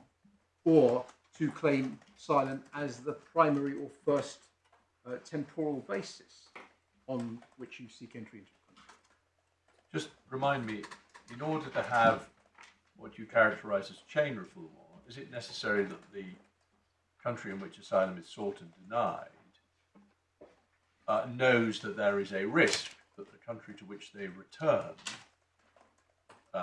the asylum seeker will itself return it to the country where persecution is claimed? Yes. Presumably you don't have, it can't be a breach of the convention to return to what you believe to be a completely convention compliant country, which then unexpectedly refoulements. Yes. You've got to. We do not say that removing to a slave third country is contrary to the convention. That's not any part of our case. So what there may be a limited extent to which it's necessary to go into this, but effectively the allegation of chain refoulement here is if you return a Syrian, perhaps a Syrian Kurd, to Turkey, you have got to anticipate that Turkey may return. Yeah, you've got to assess whether Turkey. And likewise, if you return an Afghan to Dubai, you've got to assess the risk that the authorities in Dubai. Yes. It's the cases you're. Thank you. I just wanted to spell that out to make sure I understand. Yes, in the same way the UK's got to assess whether Italy is safe. I'm recalling the cases that my Lord will remember. Well, can I just ask, Yes. was there evidence from the UNHCR that was the case? In other words, that the Rwandan authorities knew that there was likelihood of onward reform? No, but I think the evidence was they did it summarily. The implication being there was no assessment of the safety of the third country, and the two Afghanis and the Syrians, in fact, were refooled. There's nothing to suggest that the causal chain was broken. Now, again, if there's any doubt, let's assume the evidence, the worst case on the evidence, is this something the Secretary of State was required to investigate? And say yes. What she wasn't required, what wasn't permissible for her, is to simply exhibit a response which says that the UNHCR are deliberately misinterpreting refoulement. And that is why, sorry, I'm reminded this was in the face of contemporaneous official requests through official diplomatic channels to refrain from refoulement. The answer isn't we've made an assessment these countries are safe at all. They just do it. Sorry, just while we've been distracting you. No. No, I think I found the answers to this. The document that we were on, which is the Republic of Rwanda statement at 68. 68, yeah. I was just wondering what were the circumstances in which that was produced. And I've tracked down the reference in Armstrong 1 at para 89, which doesn't really say, except that it's a response to UNHCR criticism. Yes. Thank you.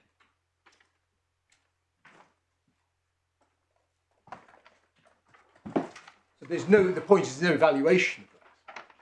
It's just produced. The Secretary of State, I mean, it would be interesting for us to know whether the Secretary of State thinks that's the correct statement of the law. And if she doesn't, why wasn't it investigated? We've never had clarity on that point. There's no evidence or even submission from the Secretary of State as to whether she believes that is the correct statement of law, that the UNHCR were in fact misinterpreting the concept of reform. And understandably, Mr. Botnick in his third, I'll just give you the reference if I may, I don't want to take you to it. In his third statement, paragraph 50, volume 5, tab 104, page 1785, says that the government of Rwanda are denying the existence of facts of which the UNHCR are certain. So that may be a reference to the statement, we do not return to country of origin or any other country, or mischaracterizing their legal significance. And we say, if this is starting as you mean to go on, 11th of May last year, it's extremely concerning. The Secretary of State's response doesn't alleviate that concern. We respectfully submit. See Armstrong 1, your Lordship was ahead of me, Armstrong 1, volume 3, tab 26, paragraph 84, page 1044. He simply takes it at face value. He's the key witness, the head of the third country's asylum partnership. On the point, well, look, this won't arise, it misses the deeper point that they don't understand the concept. And as I've said before, Mr. Botnick says that the returns were on the basis of national security, and for reasons weren't provided. And that Article 33, although it's qualified, does not permit a summary denial on that basis.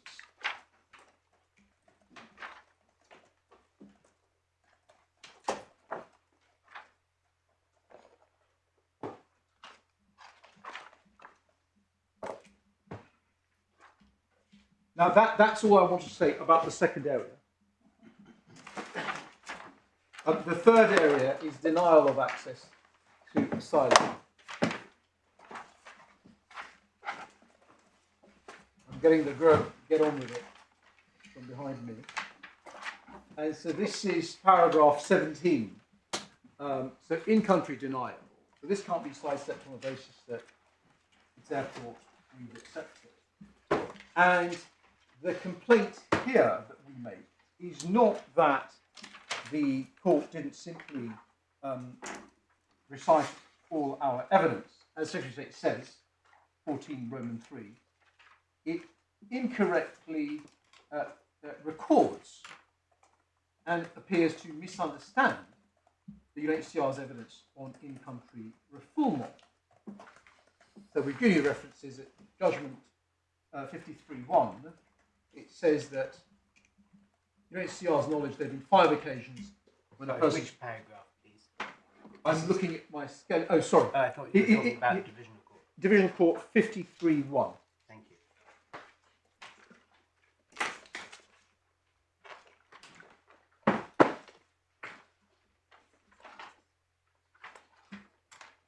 So it's the second line, 53.1. To the UNHCR's knowledge, there have been 5 occasions where a person has made a claim, but the DGA has refused to accept the claim as a valid claim. That's wrong, even as far as airport cases go, because you saw there was a Yemeni as well. And in fact, the government volunteered another 4 Syrians. But what conspicuously this you will find nowhere in the judgment is a reference to the 34 cases in country who seem to be denied access to refugee procedures on the basis of international relations.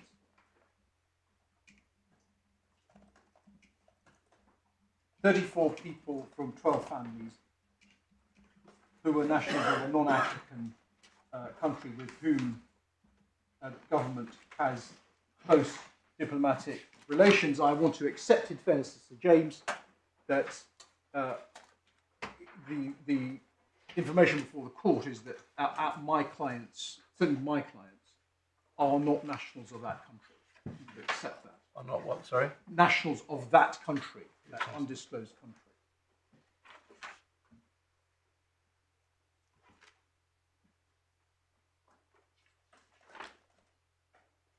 The reference to international relations is first mentioned in Botnik 2. So this is bundle 5, common bundle 5, paragraph, tab 96, paragraph 112, pages 1714 to 1715. Sorry, again, I just got slightly behind. What are the paragraph numbers? 112. Paragraph. I thought you gave a series of paragraph numbers. Maybe you didn't. No, okay. No. It's pages. No, that's fine. Paragraph 112, Botnik 2. Thank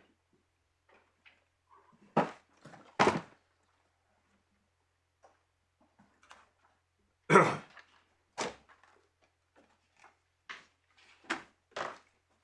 Page 1714, just over the page.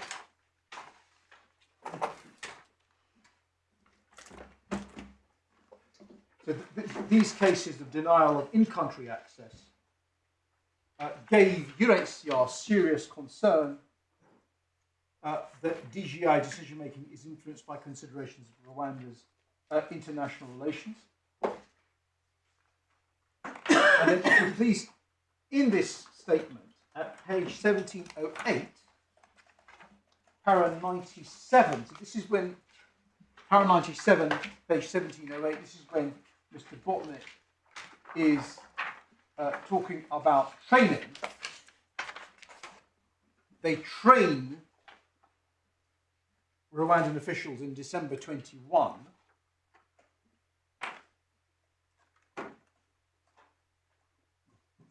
He expresses concern at paragraph 27 about... Sorry, paragraph 57.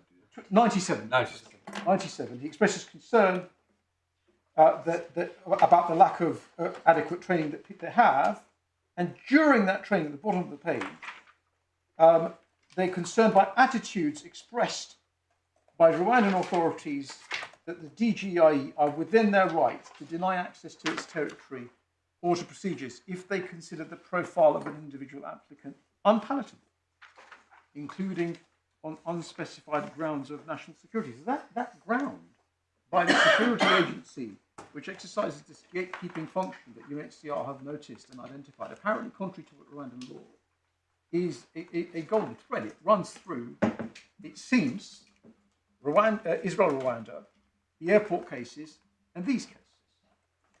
And it's confirmed in training that they give. And interestingly, it's a very non-specific description. Concerns by attitudes expressed by Rwandan authorities. again, Was that the reference to? my lord, the first ground is a process duty. Yes, I'm just. You've got that. It's a bit. All I'm really saying is that if such things were said, it's a pity that it's not specifically stated the nature of the position held by the person who said it. Well, it's what we pick up. We get some more detail, but at 93 as to who they were. Yes. 15 participants, 8 of them who were members of the RDSC, Yes. that they didn't attend all the time.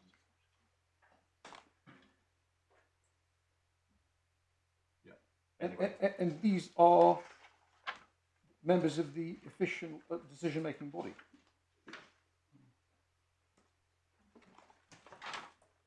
So this is the designated body. The DJI do not have authority under Rwandan law to refuse cases.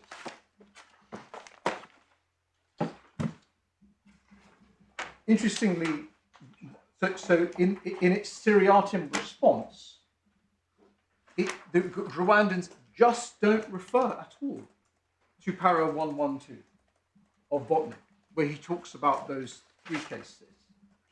He then supplements that by it's 3 cases, 5 individuals. And he supplements that with another 29 individuals.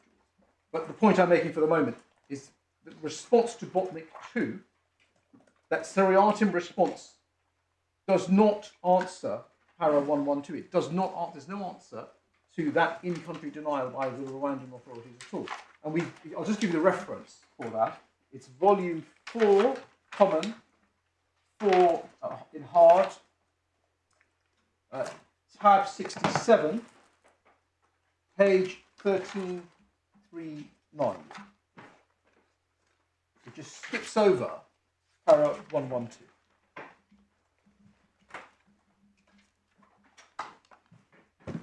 Which is concerning and not investigated.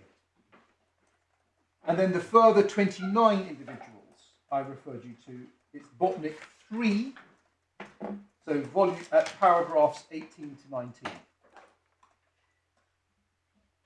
So which paragraphs Pages. What paragraphs do you say? 18 to 19.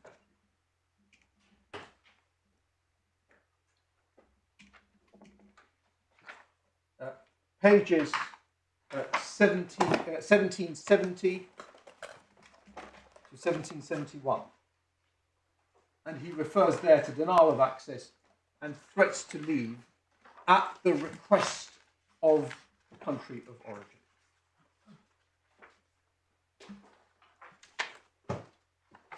And if you want a reference to that refoulement table for these cases, it's at hard 31, the last bundle, EF, page EF 45.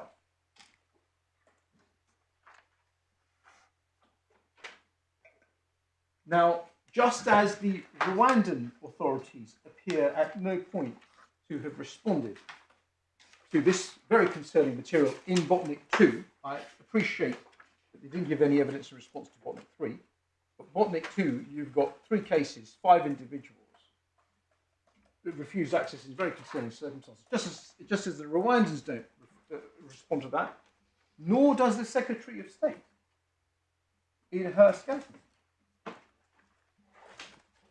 She offers no rebuttal at all of these concerning cases. Paragraph 14, Roman 3, is where she deals with cases of refoulement.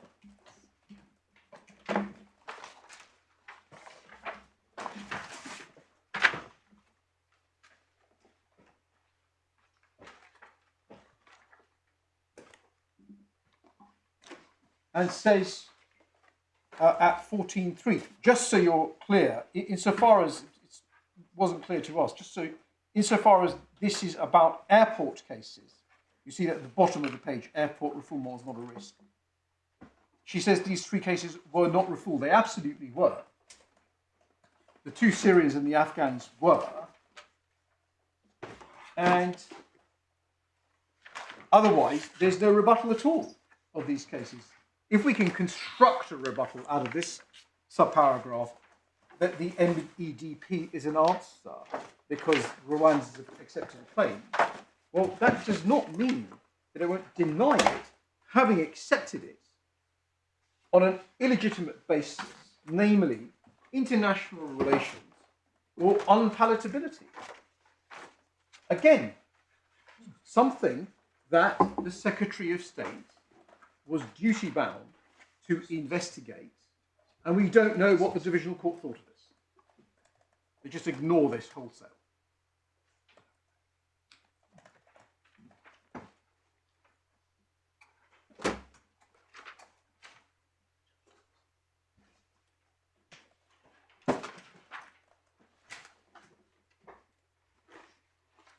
And then, my lords, the 4th area is the independence of the judiciary, which we address at paragraph 80 of our statement. And here, the error is a wholesale failure to address this issue at all by the Divisional Court, despite detailed submissions that were made.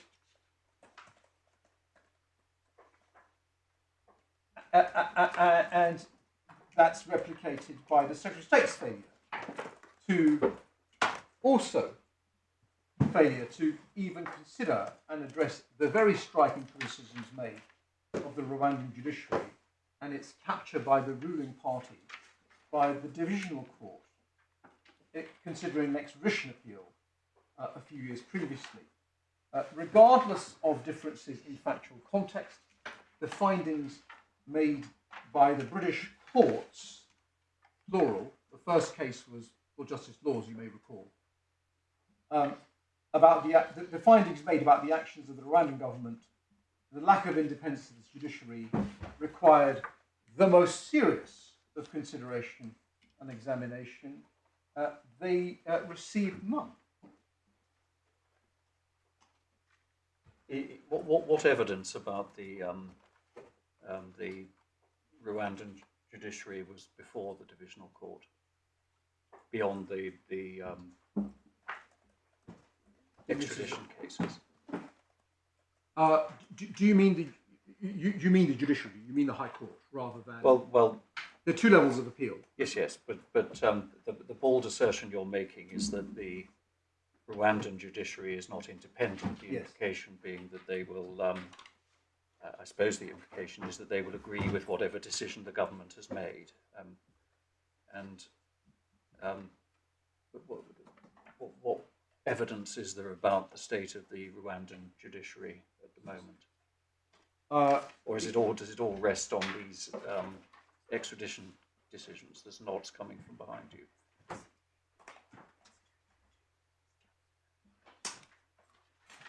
Mr. Ador reminds me that there's also an FCDO reviewer. Can I just give you the reference in a minute? Yeah. But the evidence from the court, its findings are on classic principles, obviously evidence of the facts found. Yes, it's in 2015, but where is there any evidence that there's a sea change? The same regime in power. And one of the points that the extradition court makes is that you can't assess the question of independence other than by reference to the political frame in which you're operating. The political frame in which the courts were operating in 2015 and are operating today is the same.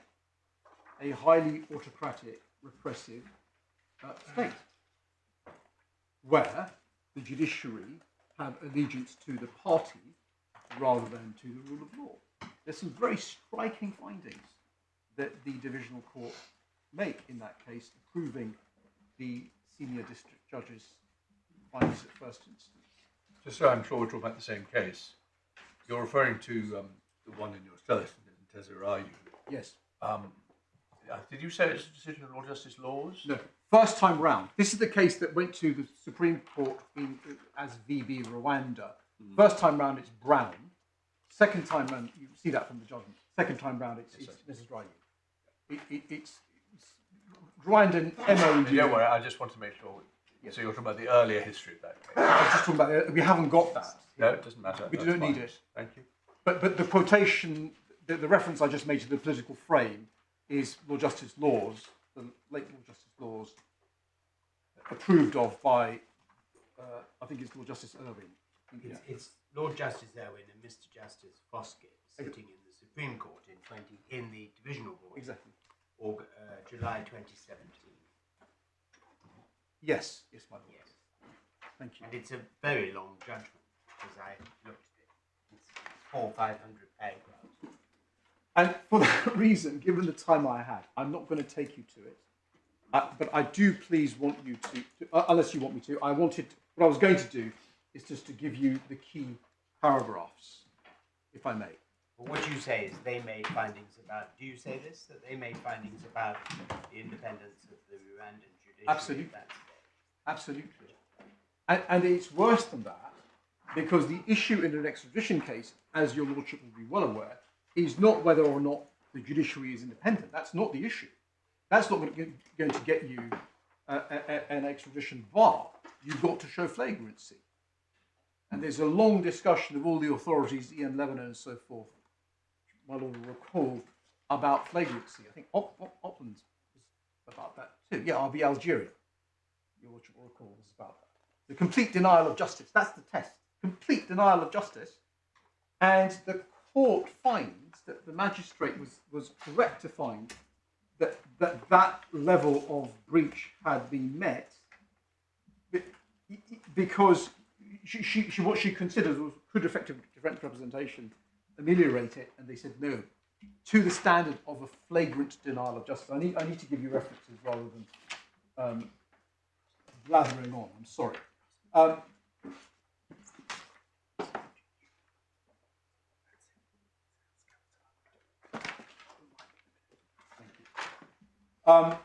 So we've set out relevant passages from this case in our skeleton in 3 different places. In our skeleton, paragraph 6, paragraph 9, and paragraph 18. Paragraph 6 in our skeleton, Divisional Court in Mrs. Rayu describes the regime as clearly authoritarian, and the reference to the Osmond warnings. The reason I'm mentioning that in this context is because we'll see the point about political framing made by Justice Laws. And then at paragraph 9, more on point, forgive me, paragraph 9, Divisional Court notes that 149, the expert view accepted by SDJ that the RPF exercises absolute control over the judiciary. The primary obligation of the judges is to the party. If the executive, particularly the security service, wish to influence the outcome of the case, they can and will do. And that at 18, we give some references to the paragraphs there. Can I? Sorry, that's footnote 18, is it? Paragraph 18. Paragraph 18. Paragraph. So sorry. Yep. It's incumbent on the Secretary of State to scrutinise this issue, particularly in light of visual stark findings in Mrs. Riley. We've given you some references to that. Judgments. So those are 3 places where we look at it. I just want to give you some references, if I may. So the Osmond warnings. So the references to a state seeking to assassinate its dissidents in this country in circumstances where it has an MOU to support an extradition request. That is addressed at paragraphs 141 to 142, page 1338. I just realised I haven't given you the reference to it. It's hard 10, core authorities, tab 42, starts at 1295. So 141 to 142 is page 1338. That's Osmond warnings. Also, 370,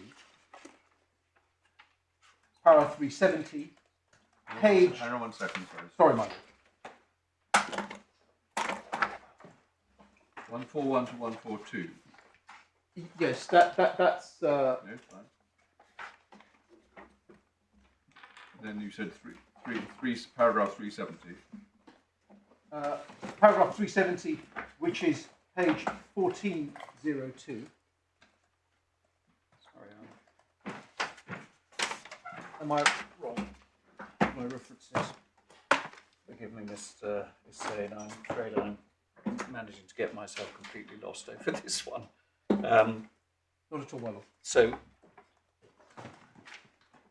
It's hard, no, it's my fault. It's hard 20. It's hard not 10. I gave you 10, didn't I?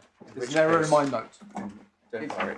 Entirely my fault. I'm so sorry. As it happens, bundle 10 is also suffering from a serious malfunction. So I hope we won't need to spend too much time in it. Let's go to bundle 20. Bundle 20, tab 42. I just want to give you some references. Yes. Paragraphs 141 to 142. That's on Osman. If you're in it, if you've got it open, then the Lord Justice Laws, who I keep coming back to, is at paragraph 36, 1304. You see that? The political frame. So sorry, 9. Lost. Which paragraph? I'm jumping around far too much, aren't I, my lord? So I'm so sorry. It's page 1304, paragraph 36. They're referring back to the earlier decision in Brown, who is a second respondent in this case.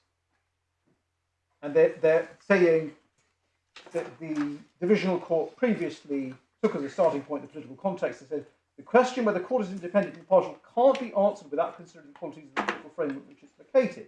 If the political regime is autocratic, betrays an intolerance of dissent, entertains scant regard for the rule of law, judicial arm of the state may be infected by the same vices, and so forth. And then, so that's political frame. 141 to 142 is Osman warnings. Shall I do it in sequence rather than thematic? I was going to give you references thematically. But I could do it. Or whatever you think is easier, but we do need time to be able to keep up. Yep. I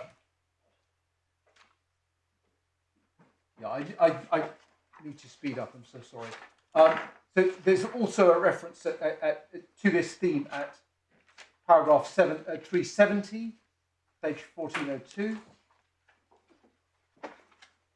Where the court says it's clearly an authoritarian regime. And then at 149,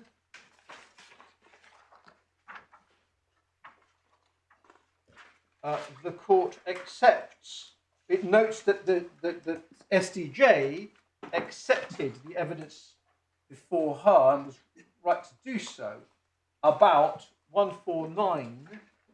Roman 4, the primary obligation of the judges is to the party, not to the state or the people of Rwanda. The party has the power to remove them from office at will. And then... sorry, did you say Roman 4? Large number of judges. Roman 6, sorry. Apologies, my lord. I'm not helping them. Roman 6. And then at 234, our conclusions on the independence of the judiciary. Page 1363, you see that.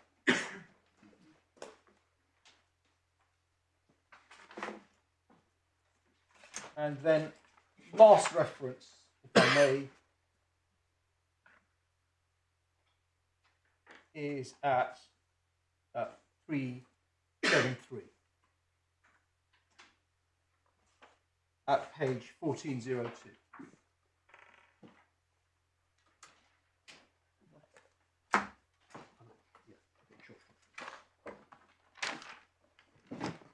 And Ms. Calvin reminds me that this case, as I said, was all about flagrant denials of justice, and you get that Ian Lebanon, those cases, RB Algeria considered at paragraphs 59 and 61 and onwards.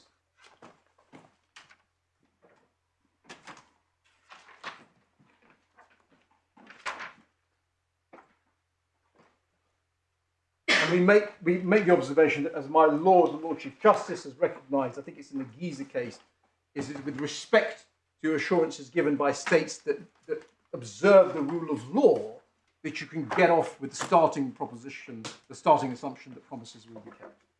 That's the Giza case, paragraph 30. Now, the points we make about this is in the Secretary of State's skeleton at paragraph 14.1.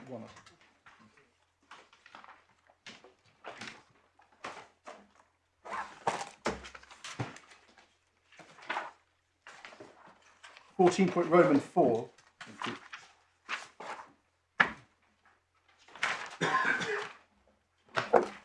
She says that as to the availability of independent appeal mechanism under the MAPP, unclear how the Secretary of State might scrutinise the effectiveness of an independent appeal pursuant to various guarantees. We take that as an admission that there was no investigation. Understandably, given the state of the evidence, there's no evidence whatsoever they ever looked at this material. Two, we say this is a gross oversimplification of the case. We've just been looking at the idea that at that time it was captured. Three, the third point we make is that this is the same regime. On what basis can the Secretary of State say confidently this is all anachronistic without investigating the point? Fourthly, she has to say that this has no relevance to the situation before the court in which the Rwandan executive has expressly guaranteed access to an independent and appeal process in a formal arrangement. Reference to monitoring, I'll come back to that. And I'll return to monitoring in a minute. In the Necessary case 237, I think that was the paragraph I mentioned, they'd said that any pressure will go undetected, indeed will be virtually undetectable. But far more basically, the question of whether the judiciary is independent is a binary one. It's either independent or it isn't. The assurances don't create a new judicial branch in Rwanda.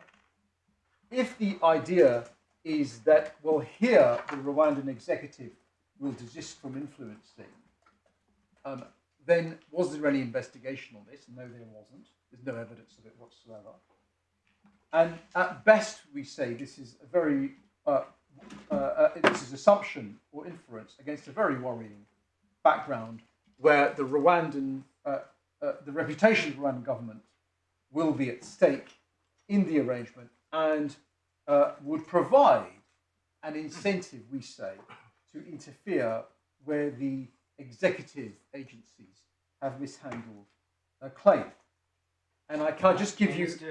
You're saying the point that is made against you is in that paragraph you just read, but you said you'd come back to it. And I'm not... Monitoring. I think you... You mean?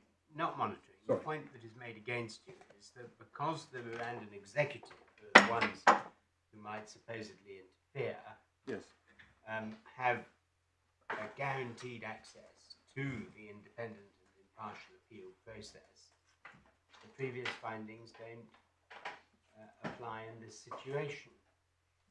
Right. So So of a number of points. The first is, sorry. well, I just your submission. Yeah, The first response, I thought I'd given it, I'm sorry if I haven't. The first response is they've not investigated that. That's an assumption. There's no evidence that they've investigated that. The second is, how can they possibly guarantee that? How can the assurances deliver an independent judiciary? They don't create one. We say it's an independent, it's a binary question.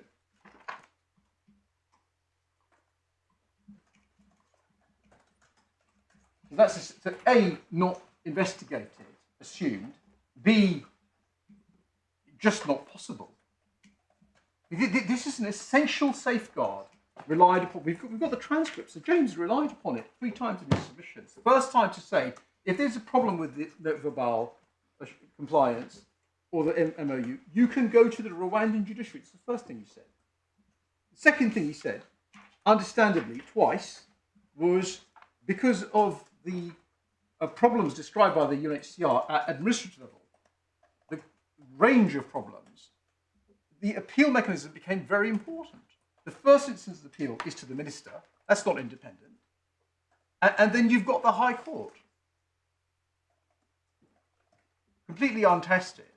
And we make the point that if you've got a complaint about lack of training, lack of hearing, DGI liaising with countries of origin, taking decisions on the basis of international relations or because they're unpalatable, you can go to court. That's the thrust of Sir James's argument. Well, what is this court? What's the quality of this court?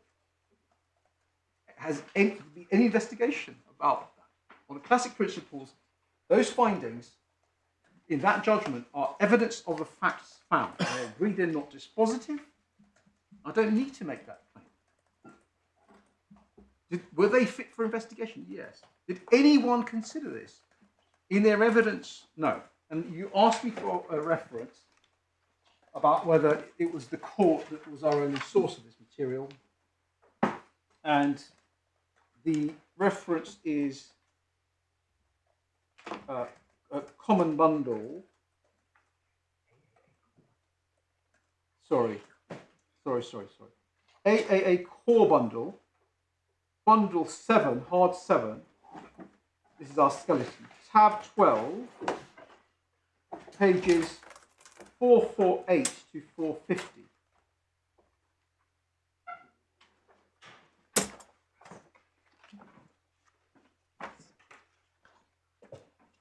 So this is your skeleton below? Yes, it's our skeleton below. And at 221, we cite the Human Rights Watch letter of 11th of June, where they say the judiciary lacks independence due to government manipulation of the justice system and the fact that fair trials are routinely fated. In fact, that is my note. Completely Well, if it's the same one, the HRW thing is in the common bundle, isn't it? The letter. I don't think that's... The reference is common... Sorry, thank you. The common bundle, tab 64, page 1322. Tab what, sorry? 64. And which bundle is that in? Common bundle 4. Common bundle 4, so hard 4, tab 64, page 1322. And then you've got the reference to the FCD reviewer, in paragraph 2222 of our skeleton below. This is on the 22nd of July. The Rwandan legal system isn't independent, regularly interfered with, is politicised.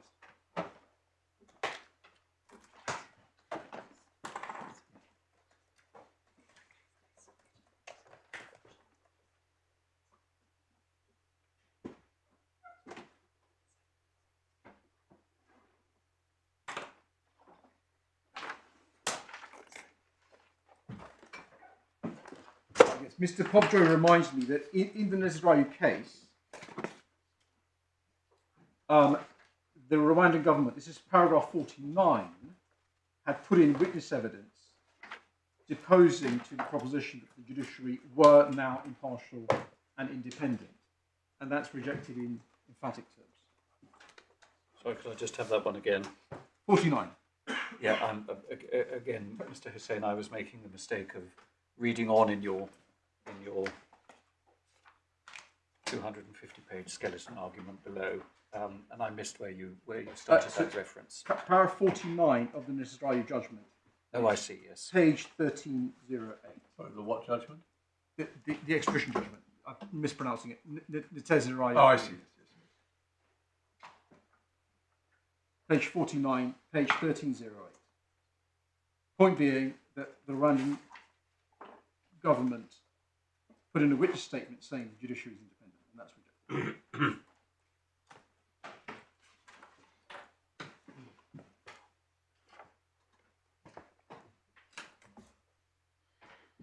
Where did the Divisional Court deal with the independence of the judiciary in Uganda?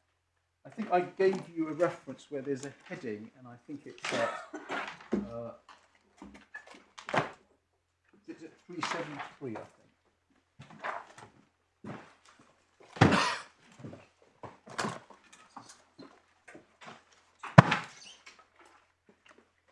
Sorry, is that's a page number, is it?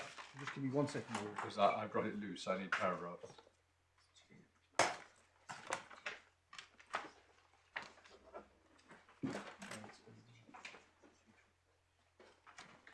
It's 234.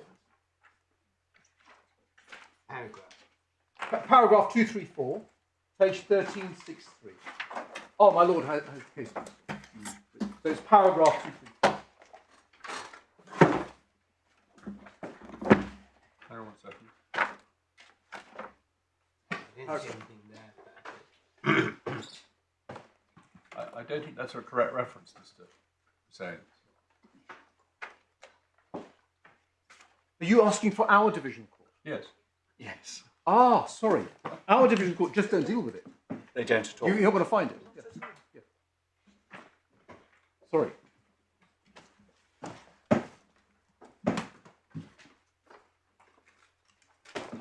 thought that was the case because I searched for independence, Yes. judiciary, and I got nothing. I was just checking. And so the follow the point through, your submission is presumably that because the Rwandan judiciary, as you submit, is not independent, the likelihood is that any appeal from an executive decision, step 2, will be dismissed. Yeah, I don't have to hit that modality. Real risk. Yes. Real risk. Yeah. You need extremely powerful evidence to offset this very worrying starting point. The allegiance is to the party. And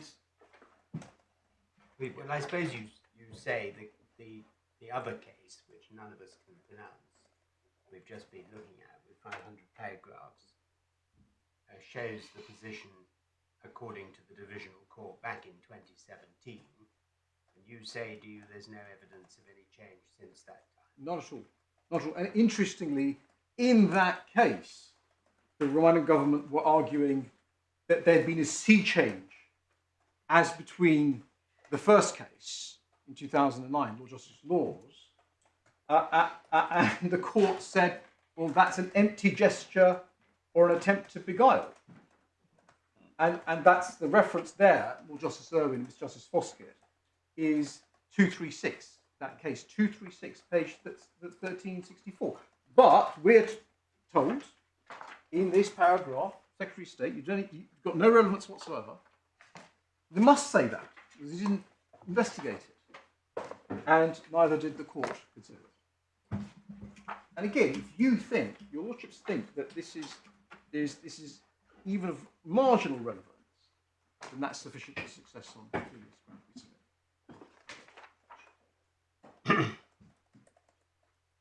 ground.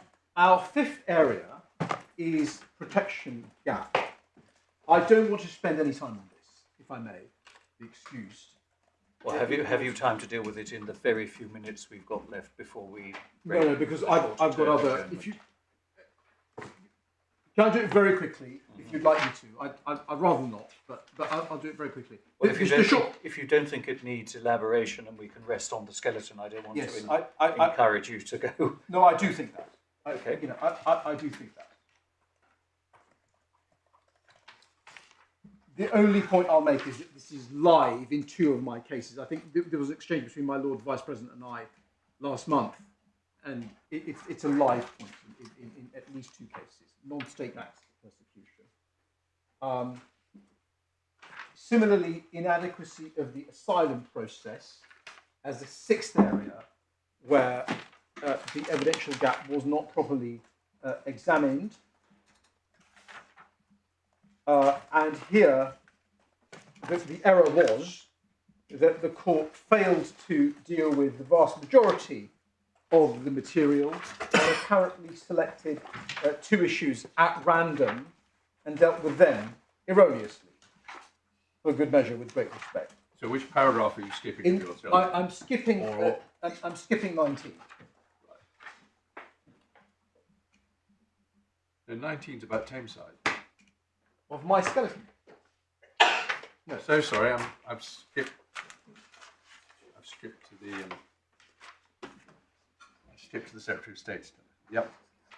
Okay, no, I got it. Thank you. So it's protection gaps. I'm skipping if you don't mind. Yeah. And again, I'm not going to spend very long on paragraph 20, which is inadequacy of the asylum process. UNHCR identify a wide range of criticisms. I think there are 15 areas, not counting reform law, that UNHCR identified in their written observations below. And the courts say, well, it's not necessary to deal with all of them. Well, we ask rhetorically, why not? And they deal with 2, protection gap and confidentiality. We say they deal with those 2 erroneously for reasons given at paragraph 64 of our, footnote 64 of our skeleton. And that is a plain failure to discharge the ILIAS duty, particularly in circumstances where questions like the knowledge and training of RSD officials are absolutely critical, both in the pre-existing scheme and in the brave new world of the MEDP, which, as the Rwandans repeatedly say, this is not a new process. It's the same process as old with modification. And we've got the points there at our paragraph 20. Can I leave you with this question? Yes, Michael. Because I see the time and I'm sure my Lord will be wanting to rise very quickly. Do we have any evidence as to how many refugees it is intended to send under this scheme? And is that relevant, bearing in mind the submissions I think you make in your skeleton about the capacity to deal with it under the asylum process in Rwanda? Well, I think the Secretary... You don't have to answer now. Okay. Yes. Well, could I just do one other piece of homework? Just on 1 sheet of paper or less, what are the references to your 2 cases where you say the protection gaps are relevant? I could do that now, but All right. Well, we will look forward to continuing to hear from you at 2 o'clock. very much. All right.